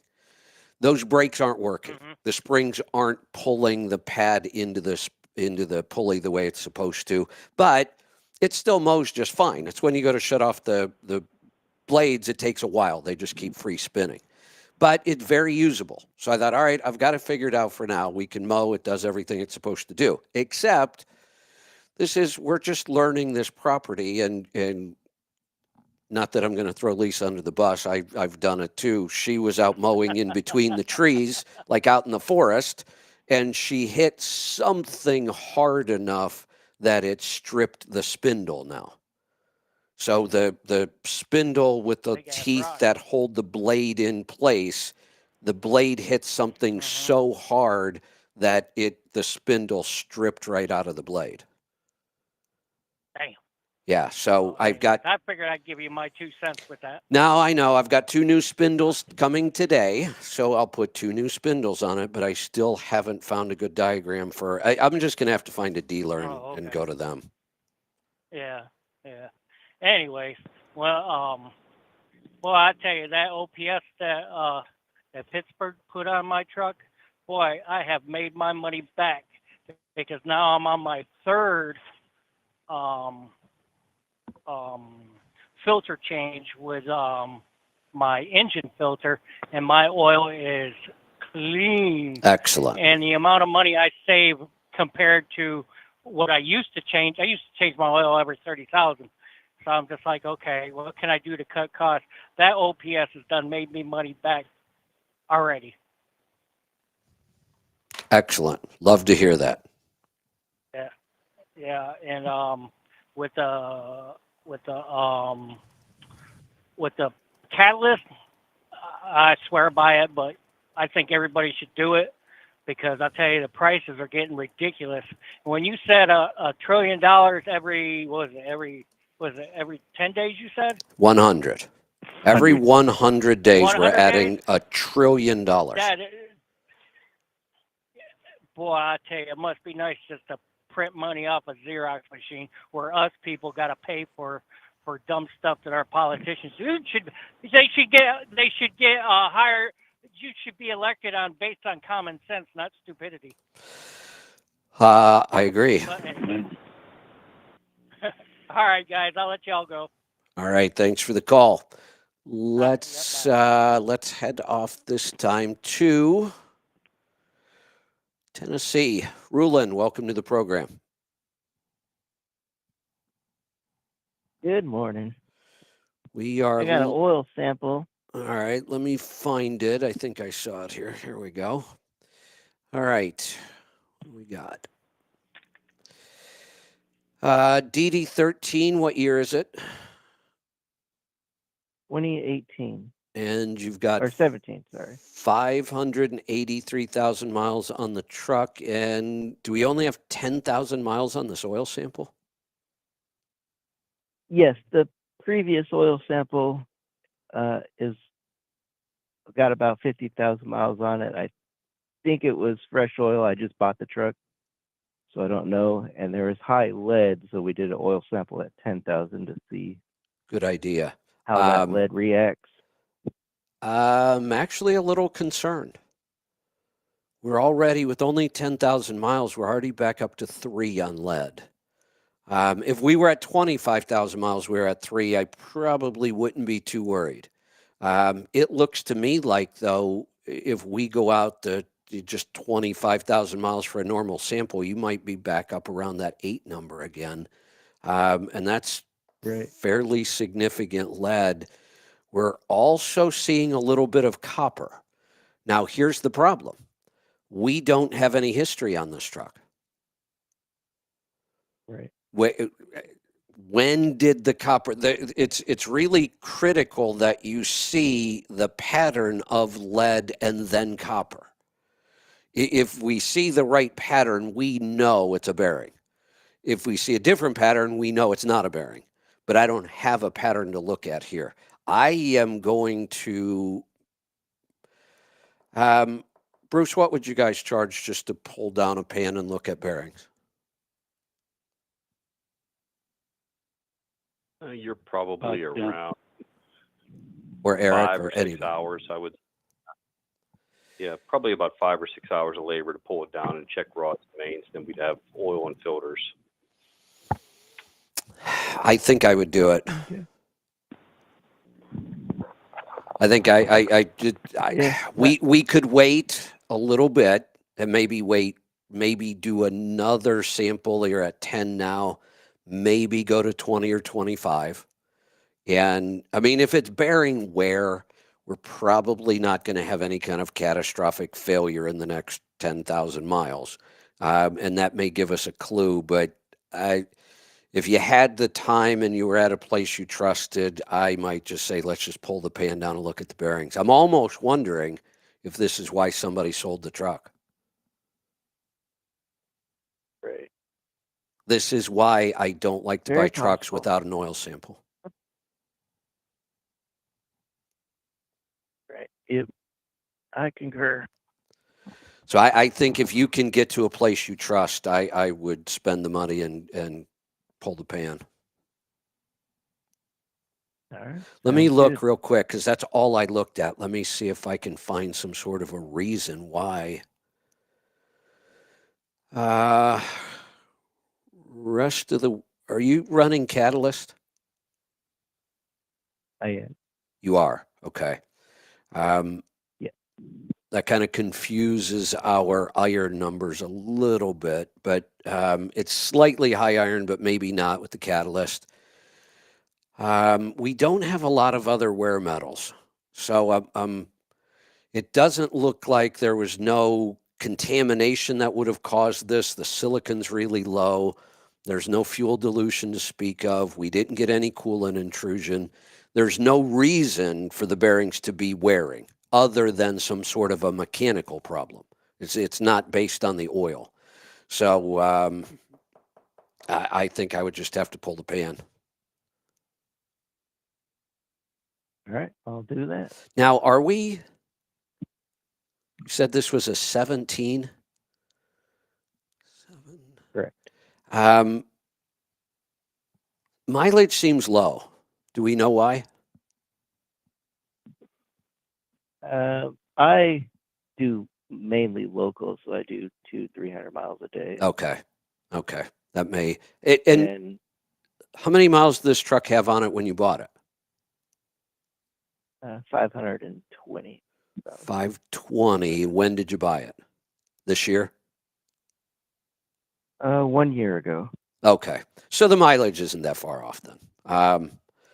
Thought it looked low, but not based on that. Yeah, I am not seeing any reason why we should have bearing wear, but it looks like we do have bearing wear. So I would inspect it just to be sure. All right. Thanks for the help. All right, you're welcome. Thanks for the call. Let's go to Mississippi. Mark, welcome to the program. That last guy, he needs to just go see Pittsburgh Power. Yeah. I have a DD13, 2018, and I'm pushing 800,000 miles, and it's Pittsburgh Power tuned, and I mean if you've never been to Pittsburgh Power, it's like going to a race car shop because you get an engineer that hops on the truck with a laptop. That's and a right. mechanic, and they ask you what's going on, and they debrief you, and it's so professional. The shop is immaculate. I once worked for Penske, and they kept their shops like that. It's like you can judge a shop by how clean their floors are. They have a. I mean that's not the ultimate, but it's like one of the leading factors. It's a big thing for me, and I will tell you, the Detroit garage I had in Orlando, you could eat off their floor in the middle of the day. I've never seen a shop that kept the floor, although I've spent a lot of time at Pittsburgh Power, and their shop's really clean too. No, that's a big deal for me. Yeah, I mean, it just I mean, that guy's in Tennessee. He just needs to call Eric and get an appointment and go up there and just get it taken care of, because it's probably not going away. You know, it's better to catch it early than it is to sit there and wait on it. I mean, I was prompted to call, but I was listening to Austin talk about that problem with you know, I've changed to what I've done in this business. Before the 8 times, I probably made 10 business changes. And I mean, I remember I called you that day and I said, "Hey, I got this problem. I'm using this dispatch service, and they're charging. I'm just figured out I'm paying 28 cents a mile on all miles for this." And you know, I remember that call. I knew what the answer was. When I called you, because there's other things I've done where I didn't have to call you because I've listened to you long enough. It's like when I bought this truck here, it was an old truck that was in the company Paul's leased to out of Denver. And I remember I told him what I wanted, and we ended up with this truck. And one of the things I did was I called him and I said, "Hey, I need an ECM report." And then I got it and I shipped it off, and Pete read it. And you know, the only thing it had on it was high idle hours, but car haulers tend to idle more, but all the loading and you know, running the PTO and all like that. And you know, I don't idle this truck anymore. I have a generator on here, and that running an onboard AC I put in here.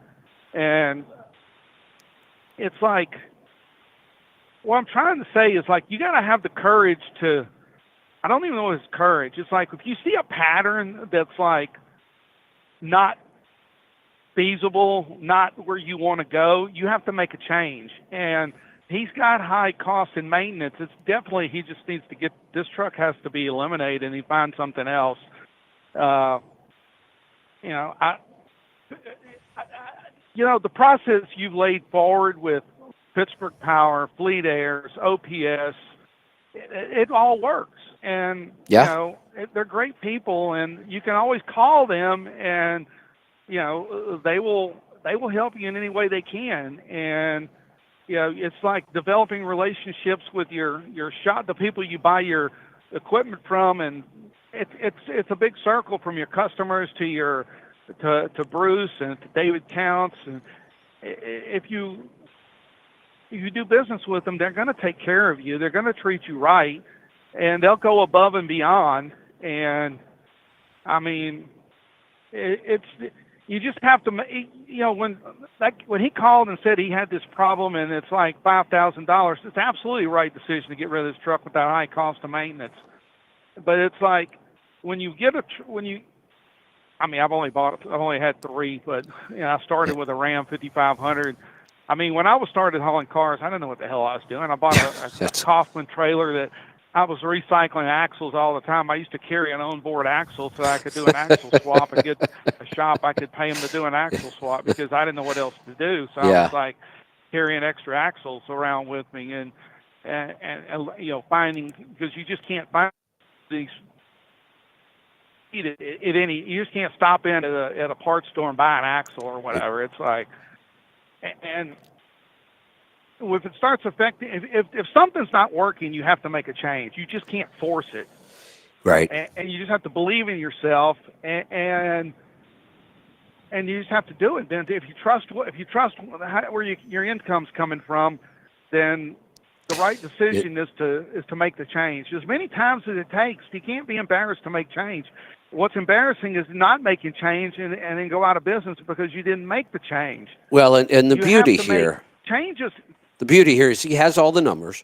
He's asking the right questions. Yeah. He's just got to, kind of take the next action. And it's a big one. I know to park a truck and sit and not have any revenue coming in and know you're going to go spend a bunch of money. I get it. It's a big decision, but I think we got through to him. Yeah. But it's like, I tell people when I go, like when I went to the auto hauling conference, I told them about Pittsburgh Power. It's like, this is who I use. This is where I go to. Very particular about the shops I use. It's like, I showed him your app. I showed this guy out there in Las Vegas. He had a company out there, and it was like, I said, this is the fuel mileage I get. I'm getting 5.6 miles to the gallon. And, how do you, I said, well, I don't run like a maniac out here. And, and it's like, I said, you have to watch your numbers. I said, that's right there is my cost for fuel. He didn't know about NASTIC, and it's like getting the fuel card to getting a reasonable cost in fuel. But it's like I just I really appreciate Bruce and David and all of these people that you have found along the way and brought forward to everybody. And more people they don't understand. They'll Mark, sit there and want to talk. Go ahead. You know what it is? We have built a franchise model here, except you get to pick and choose. And that's what franchises do. Yeah. Franchises go out and find all the right services and all the right vendors and all the right partners and all the right products and the business strategies. And that's why franchises are wildly more successful than people starting a business from scratch. So we've kind of done that here. I've built a franchise model. Here's the best way to spec trucks. Here's the best place to get your trucks worked on. Here are the parts. Here are the strategies. Here are just on and on and on. And we've I'm not going to say we've covered everything, but we're darn close to it. If you follow the system, it works. And you meet people along the way. Like I met Paul, and I knew he hauled cars. And it's like when I got this truck, I said, "Will you teach me how to run this vehicle here?" And he did. Yeah. And, I mean, well, see, you were willing to ask too. And it's like, and you just have to ask, and it's like, get to know Bruce and his team there, and it's like they're the greatest people in the world, and it's like you just got to get to know them. There And, you go. And too many people try to be cheap out here and look at like, well, they'll call Bruce, but then they're like, oh, I'm 300 miles away. Well, hell, I'm 1,000 miles away, and if it's something that needs their attention, their professionalism, their expertise, I'm going there. It's a no-brainer because you've made this investment. It's like you have to go to the best there is. You have to deal with the best. If you're not willing to deal with the best and you want to be cheap, then you're going to end up being cheap, and you're not going to end up being where you want to be. I agree. Quality comes at a cost. You have to have quality in whatever you do. Quality is important. It's important in your work ethic, and it's important in who you deal with, and you have to have quality. And people just don't understand that. Quality costs. It's not cheap. I agree. But it's cheaper to have quality than it is to have absolute crap out there. And the longer you go nursing a problem, the more expensive it is. And people I don't understand how people cannot understand that. Well, so anyway. All right. Hey, good stuff. Got to go. Calls are piling up on us. We're going to go to Iowa. Randy, welcome. Hey, good afternoon. If you guys hear anything, it's a hail that I just drove into. So it's a blowing. Great. So I had a PM done last 2 weeks ago, Wednesday, and I had a bad O-ring go in southern Arizona on Interstate 10 out in the middle of nowhere. And that $5 to $10 part created about $2,500 worth of expenses once the tow bill back to the dealership, not knowing what it was initially. My question is, what would cause a brand new oil cap O-ring to break? The oil fill cap O-ring? Yep, the oil filter cap. So I got into 2016 International Pro Star M13. The oil filter sits up top of the motor on the passenger side. It drops into a container, and then there's a cap on it. What engine is this? Itself broke. The M13 Navistar. Yeah, International. The Ford Power Strokes had a similar setup on their fuel filters, like on the 7.3s and the 6.0s.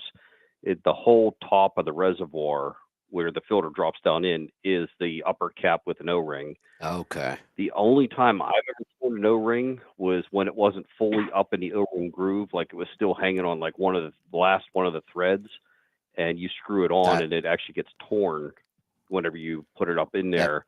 I'm assuming this is a round O-ring and not a square cut O-ring. Is that right? Yeah, it's round. Okay. Probably what happened was they didn't get it all the way up into the landing groove for the O-ring. It may have just got hung up like on one of the last one or two threads, and I'm assuming it's also a plastic cap. Is that this one? Mine's actually a metal cap. Metal. Okay, that makes it even sharper.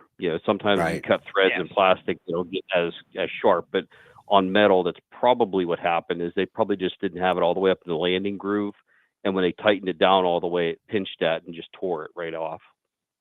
Okay, so should those go in oiled, or should they be dry when you go to tighten them?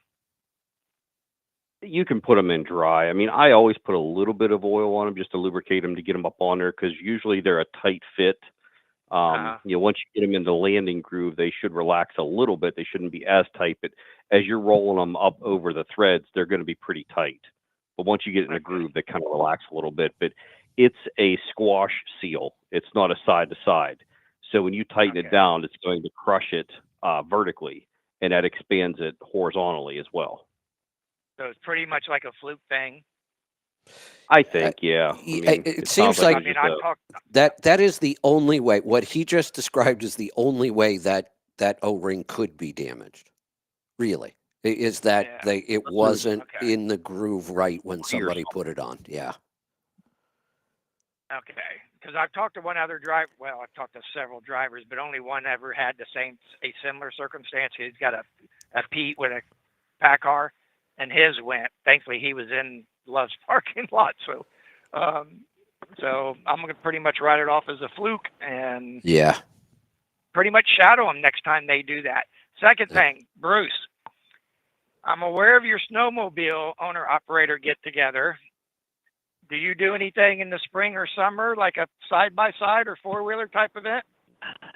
Well, Kevin had four-wheelers and I had four-wheelers, but we never we rode together, never organized anything. And we almost did, I Bruce. wanted to organize a summer ride with motorcycles, leaving our shop and going up to Springville, New York, where they make torsional dampers, and then on to the bar that invented the buffalo chicken wing. I forget the name of it now. And then on to Niagara Falls. And there was about 6 of us lined up, and one by one, everybody had an excuse they couldn't go, so I've never done it since. We almost, well, if you ever do, we almost organized a side-by-side, four-wheeler thing out in Moab one year. We were close. Lisa was working on it, and I don't remember what happened, but we were trying to. all right, well, if you ever do decide to bring it back, I'm in. All right. All right, gentlemen. Thank you all. Thank you all for what you do for us drivers out here, and at least I appreciate it, and I know most of them do. So again, thank you, and you all have a great day. You're welcome. Thanks for the call. Let's go to California this time. Jaime, welcome to the program. Hey, good morning, guys. What's on your mind? Hello. Hey, I just wanted to give an update on my truck. I spoke to Bruce about 3 years ago, and I have all the good stuff that you guys have promoted and talked about on my particular truck.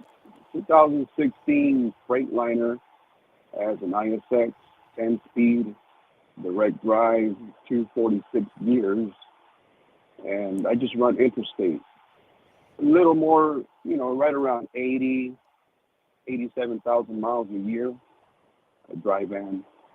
And I have everything that you got, the damper, balancer, fleet air, intake, exhaust manifold, boost, EGT, air tabs. The only thing I don't have, and I'm getting ready to buy, are the fly swatter mud flaps for both my truck and trailer. Okay. And the average MPG on it is 7.92. All right. I drive 55, 57 miles an hour. And on the tune, when I got the Pittsburgh Power Tune, my DEF consumption was from 127, 142 miles per gallon of DEF. And I was spending close to about $2,400 a year on DEF. After the tune, I got a little worried 3 months afterwards. I called the gentleman that installed the tune here in Fresno, and I told him about it, and he laughed. He said, "Hey, that's a pretty good little kick." He said, "It'll pay for itself." And sure enough, I'm only spending I think it's less than $120 on DEF a year, because I'm getting about 3,400 and something miles to the gallon of DEF on my truck, and it's running smooth. So that's my due diligence, because I hear a lot about you guys. I've got tons of information that I took advantage of and applied it to my operation and my truck. And I just want to thank you guys. I want to give an update on my particular unit. That it does work, and I run the Catalyst. I'm on the subscription. I've been running it religiously every tank full, and Flashpoint. So it's a dream. I mean, it runs good. I have no problems on the side of the road due to going on limp mode because my exhaust or any of my sensors are going out. I mean, it runs good. I just want to give an update out there. If people are still leaning on the fence on the tune, I mean, it paid for itself in the first year, so I'm happy about it. I saved about $2,200, so it paid for the tune. There you go. Good. So, hey, I got a question. What year is your truck? 2016 Freightliner. Okay. All right. Sounds good. Yeah, it has the ISX, so it Okay. makes the All right. best So, of it. so that fella that called in about a half hour ago that wasn't sure about 18 speeds and double overs. He said when he's done at 1200 RPM and he rolls into the throttle, it's dead.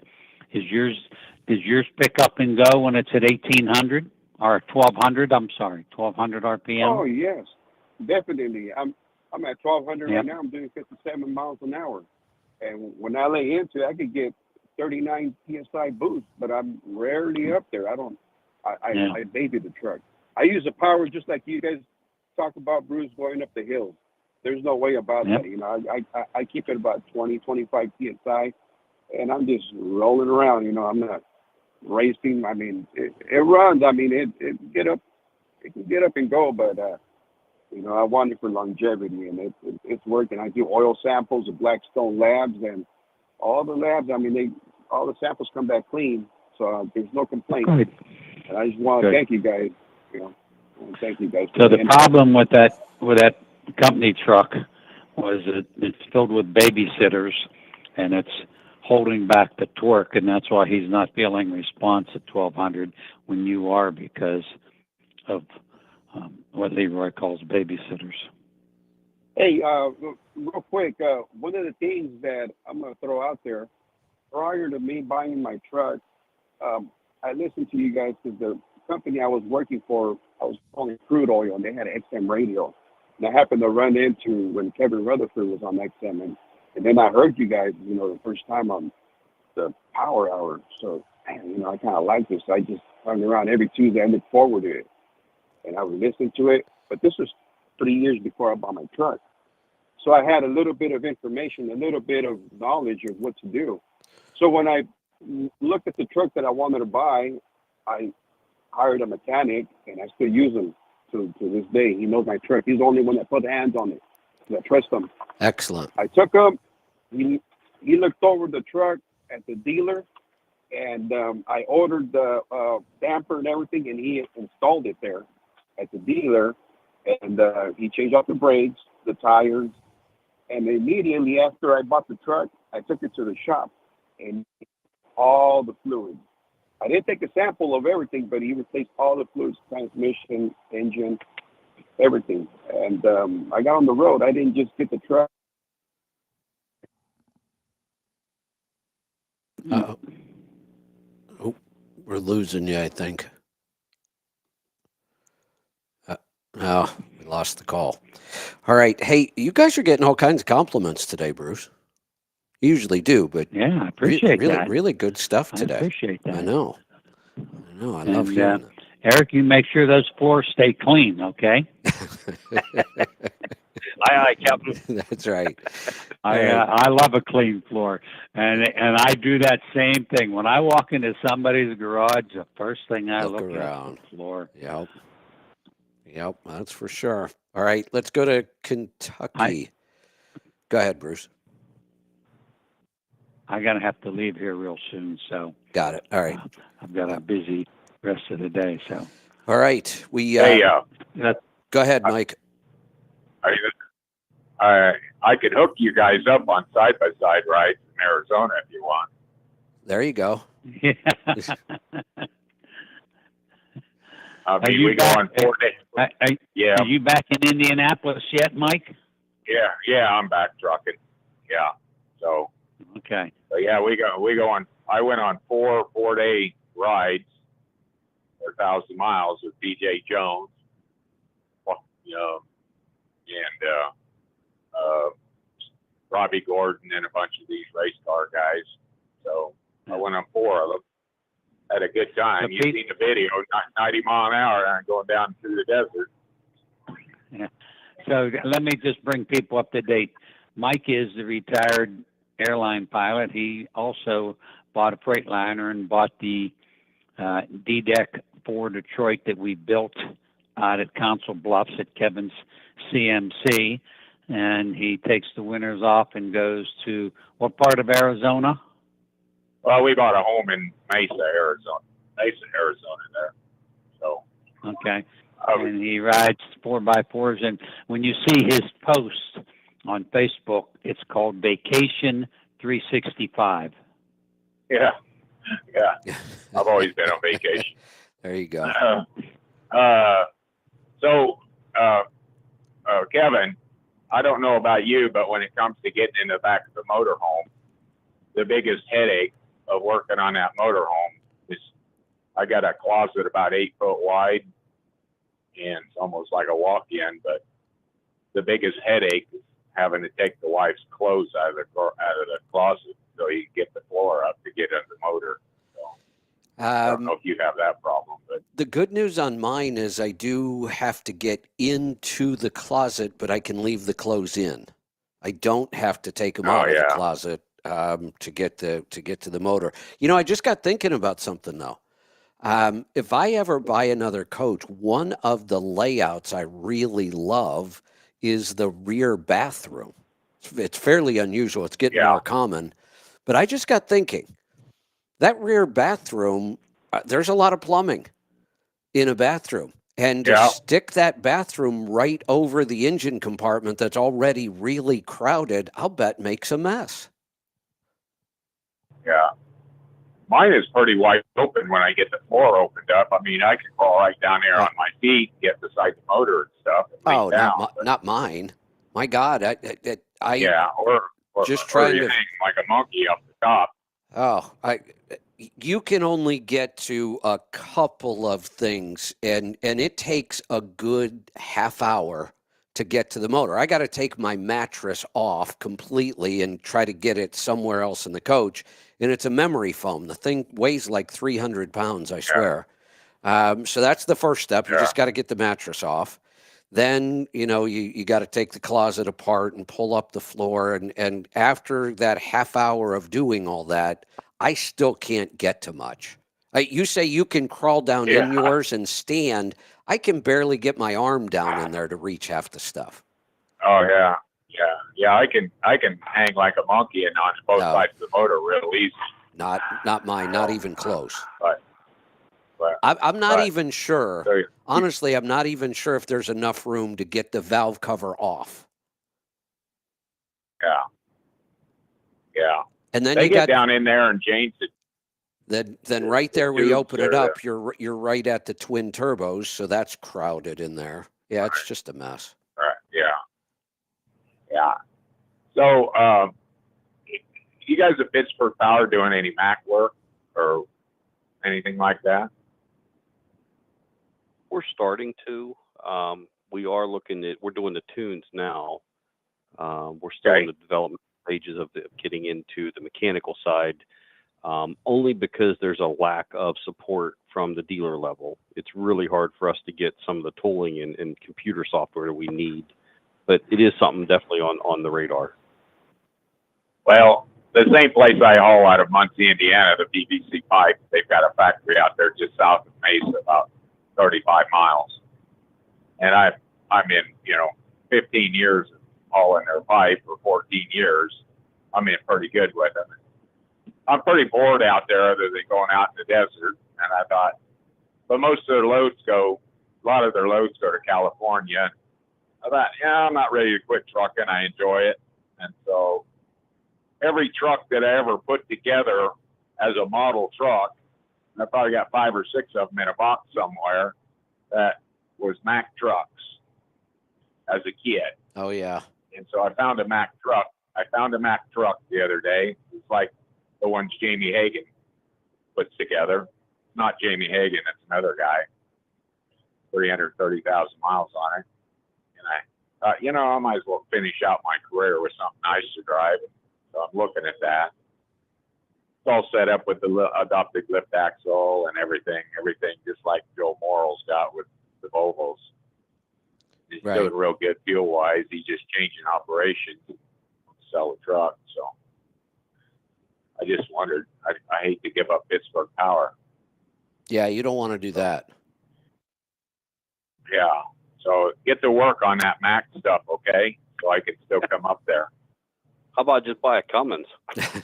Yeah. You got my number. What's wrong with the Freightliner with the Detroit in it? Well, like I say, if I go out there, when I was out there this summer, I got to find a job. I got to find something to do. And I was like, but if you go to work for somebody, you know how it is. You tell them what you want to do, and I got to have days off. But sure enough, something will come up that you want a Friday or Saturday off. Or next week, you want 3 days off. And you're limited, And I thought, and I have a place that I can park a truck, secured place, $100 a month. And I thought, man, if I just take my truck out there, and then I go to do those California loads, see that part of the country, the California, Utah, stuff like Nevada, is where they go with their loads out of there. And I know that I could just, okay, call a guy up, say, sometime this week, get me out of the house for a couple of days, All right. So you wanted to keep this truck in Arizona and leave the Freightliner in Indianapolis, correct? Yeah, leave the air. Yeah. I told my wife, I said, I want to buy this Mac and I'll sell a motorhome and we'll just get in that nice Mac 2022 and we'll ride out there, take the dogs and just get a load and head out there. And she goes, you ain't selling a motorhome. We're not driving out in the truck. So I guess I'll have to take the motorhome out and then fly back. So you need something to do whenever you're in Arizona for the winter, right? When you're not out in the desert riding the UTV. Right. So why don't you get on with Landstar then, and you can pick your own loads and go where you want to go from Arizona? Because I've got such a very good gig, and I got the factory out there for the company I haul for is just 35 miles away. I'll be able to call him up and say, give me a load. In fact, they'll probably use me more than what I want to be used. Same company I'm hauling for right now out of Muncie. So that's not a problem. Loads aren't a problem, Okay. But it's just take the truck out there and something to do with it, Mm-hmm. So, and I can see that part of the country, It's mainly regional stuff out of these factories, 500-600 miles out, come back empty. What I've been doing for 12, 13 years now. So. All right. But anyway, thank you, sir. We'll talk to you later. All right. Take care. Let's go to Illinois. Reggie, welcome to the program. Hey, thanks for taking my call. I just wanted to offer a little different perspective, like I try to always do. Okay. And for Austin out of Wisconsin, I got a tranny jack if you want to use one. It's a nice Norco. I don't know. I just remember the quote, "The obstacles are the path," and you don't necessarily have to know how to do something because, the path will illuminate as you walk it. When I first bought my truck, I did my transmission myself, and I didn't know what the hell I was doing, but I figured it out along the way. So, hey, Reggie, Reggie, hold on though, because there is a difference here. The real key factor here, though, and I'm not sure if you caught it, it's not that this is that big of a deal. It's a $5,000 fix at the shop, $7,500 with a clutch. Maybe you do it yourself and you cut that in half. But the point here is we had decided a couple weeks ago it was time to replace this truck. The cost is just too high. His maintenance cost is out of control. His fuel mileage is not great. The decision had already been made, and he's already shopping for a new truck. To drop $5,000 into this or $7,500 makes no sense. Or to do it yourself, it doesn't make any sense. It's going to take him. Honestly, you're going to lose a week. By the time you get the jack, get set up, get all the parts, figure out what the hell you're doing, you're going to lose a week, which is the same as just paying them $7,500 at this point. And we still have just put a bunch of money and time into a truck that we're not keeping. I always think with my old truck, because I bought this thing for $14,000, and I put 1 million miles on it, and I get good fuel mileage, 8.5, 9, 9.5 in the summer. That's excellent. That's pretty good. That's excellent. But I always, when I think about what was your replacement cycle? What was your maintenance cost per mile? I have no idea. I buy a lot of tools, and I funnel that into my maintenance. Well, that's fine. So that's but this is how we make this decision by the numbers. and we have his numbers. We know what his costs are, and his truck for how many miles it has on it is the maintenance cost just out of control. What I was gonna say is I don't want to. This isn't why I called. I was just gonna say it depends on what you're replacing. If you're continuing to place the same things over and over and over, it's time to get rid of it. But if you're making progress, if one time it's the front suspension, then it's the tranny, then it's the head. Reggie, You know, that's Reggie, I think that's different. Reggie, You're making progress. 69 cents a mile. This isn't even close. This is not a close call. When I looked at his numbers a couple weeks ago, I had no hesitation in saying, you've got to replace this thing. It's a lemon. Right. And it's a Volvo, and they're hard to fix. And as the one Pittsburgh Power guy just said. But the reason why I was calling is I wanted to ask Bruce about in the 90s. Cummins seemed to be the rock star in the 90s. They built the 4BT, the 6BT, and the N14 series. And I was wondering if you had any knowledge on the engineers back then. And then I also had a question on the split head design. Like I noticed the N14 and then some of the older cats, like the C12 and I think the 6NZ, had a split head design, and I was wondering what your engineers thought about those designs.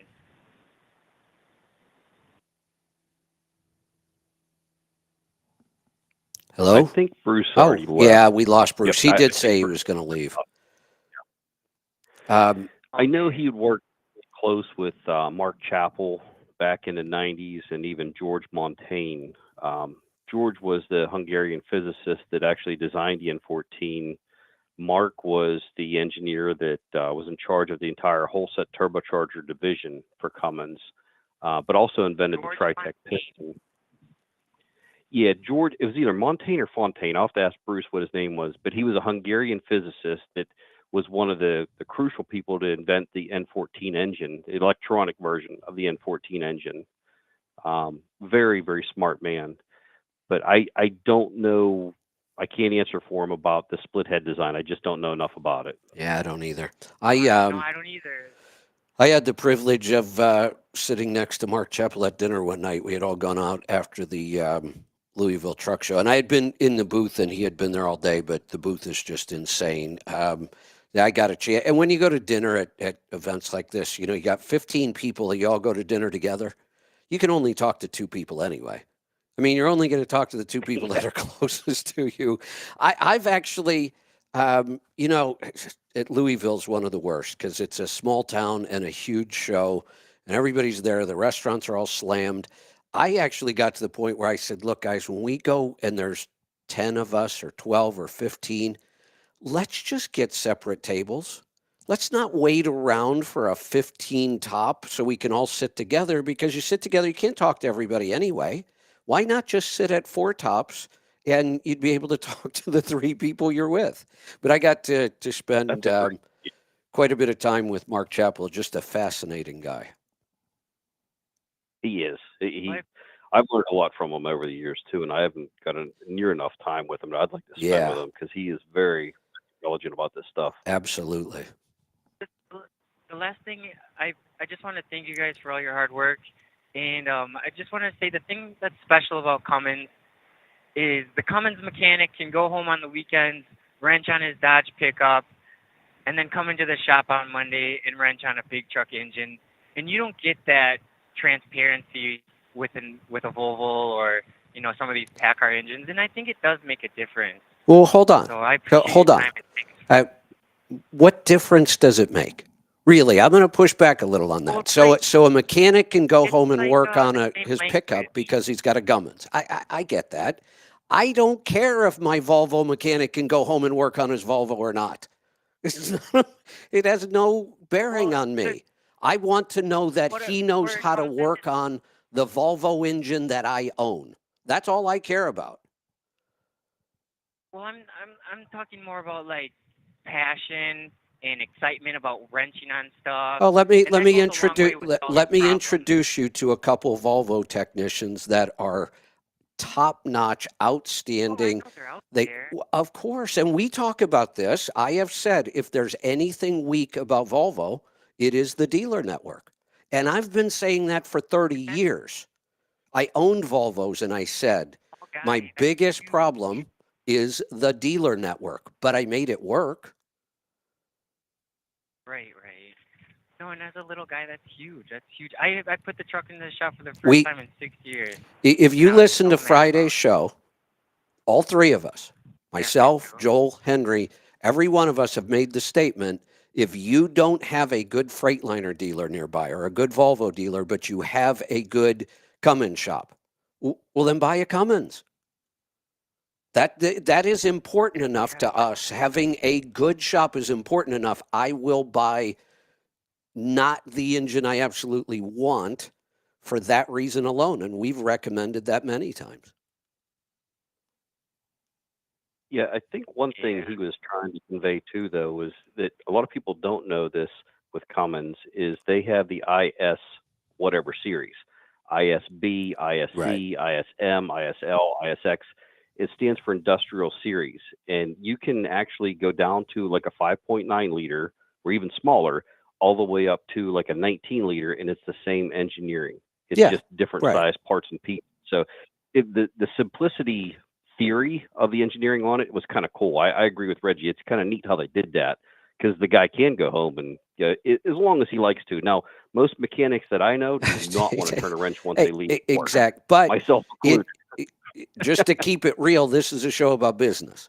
And I love the fact that Cummins has done that and you can do that, but it's meaningless to me. I'm only going to own one engine. I just want somebody that can work on that one. And you want the best of the best. Absolutely. I totally agree. And I will say, it is much easier to find really good Cummins guys.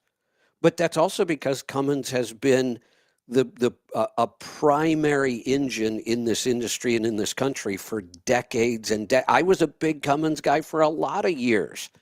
It's all I bought was Cummins until the Series 60 came out. And I loved that engine so much. I own nothing but Series 60s for a lot of years. But prior to that, it was all Cummins. Kevin, I didn't even know about an N14 listening to your show. I had to call Pittsburgh Power about an N4. I had no idea that was even an engine. I just Well, you weren't thought listening then, Reggie. Come on. I will promise you from day one, the first day I got on the show, that week, I'm sure I talked about an N14. And I've talked about them ever since. Not much. It was always. So I'll tell you how I got the N14. Well, wait a minute. Let me also say this, Reggie. Let me say this. What you hear on this show is not driven by me. I might open with something, and that's my topic for the day or something I'm going to talk about. But 95% of the material you hear on the show is driven by the callers. If you're not hearing about N14s, it's because there aren't a lot of them out there. And when I started listening Or to buy, here's something else I will say about the N14. Because I wish I would have owned more N14s. I didn't realize how much potential that engine had. You may not hear a lot of calls here because, one, there aren't a lot of them left anymore. But even when there were a lot of them, they didn't break very often. That was a bulletproof engine. You just didn't do much to that thing. Change oil in the water pump. Pretty much. I mean, But I know you guys got to run. The show's getting long. Yeah, well, that's Us okay. drivers Good. appreciate Yep, good stuff. Thanks for the call. Let's go to Kentucky. Brandy, welcome. Good morning, Kevin. But about your lawnmower problem or your issue. Yeah. I live in the Quad Cities, and John Deere headquarters is there. Yeah. I also live down the street from a lawnmower dealer, and I was thinking, well, if you had this issue and you're trying to find somebody, well, then you go to what used to be the phone book.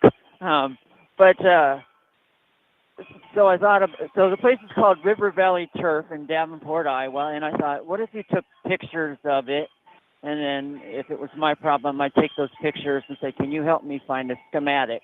So just basically the call is to say River Valley Turf in Davenport, Iowa, in the Quad Cities where John Deere headquarters is, might be able to help you. Yeah, here's what I need to do, and it's just a matter of time. It's spring. We're busy here. There's just a lot going on, and I keep trying to just fix this thing so I can get some grass cut. And what I need to do, there's got to be John Deere dealer within an hour of me somewhere. I'm kind of remote, but I haven't looked it up yet. But I'm sure there's got to be something in Portland or Vancouver.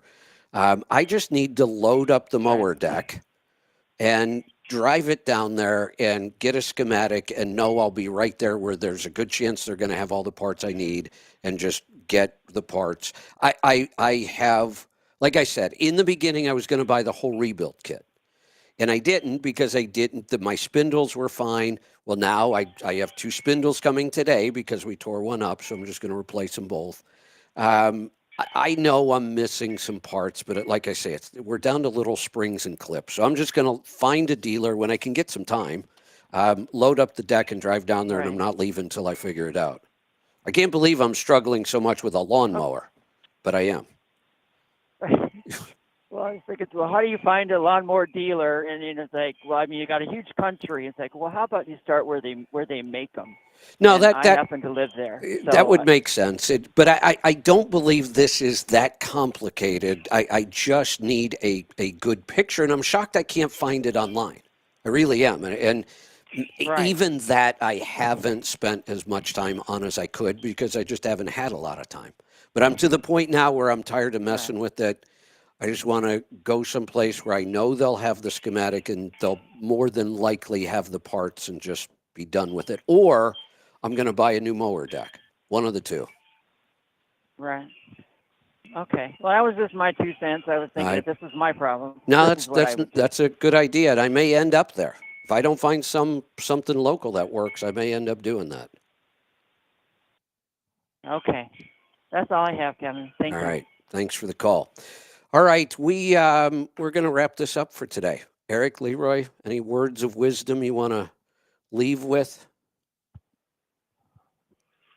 You get what you ask for. Was I driving it?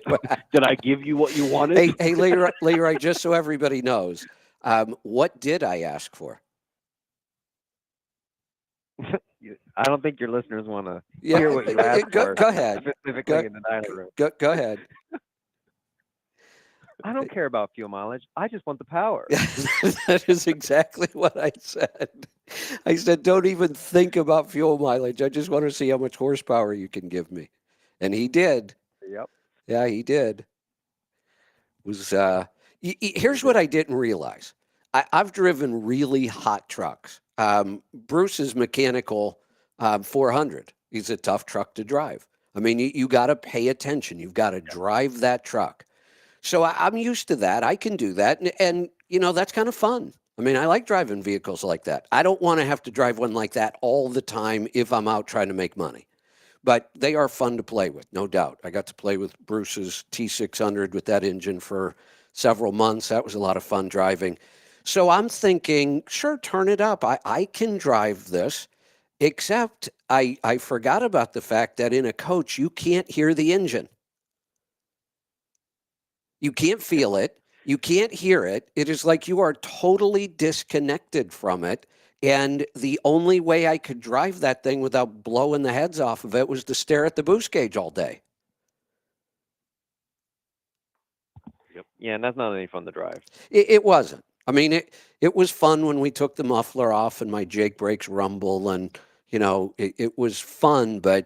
And I drove it all the way across the country. I drove it, for a week or so after you tuned it around. I was going to head to the East Coast. Then I kept having issues. Then I blew out the charger cooler. But it was ready anyway. I mean, it was going to fail at some point anyway. But then I drove it all the way across the country. I drove it back home. And I think I took one more trip with it. And then we turned it down remotely, right? Yeah, we did. Yeah. We retuned it remotely. And I absolutely love it now. It is just a really nice compromise. Now I can drive it without staring at the boost gauge. I can still get 50 pounds of boost. But before I was getting 60. Oh, I know. That's a big improvement. I know. No wonder why I couldn't keep boots on.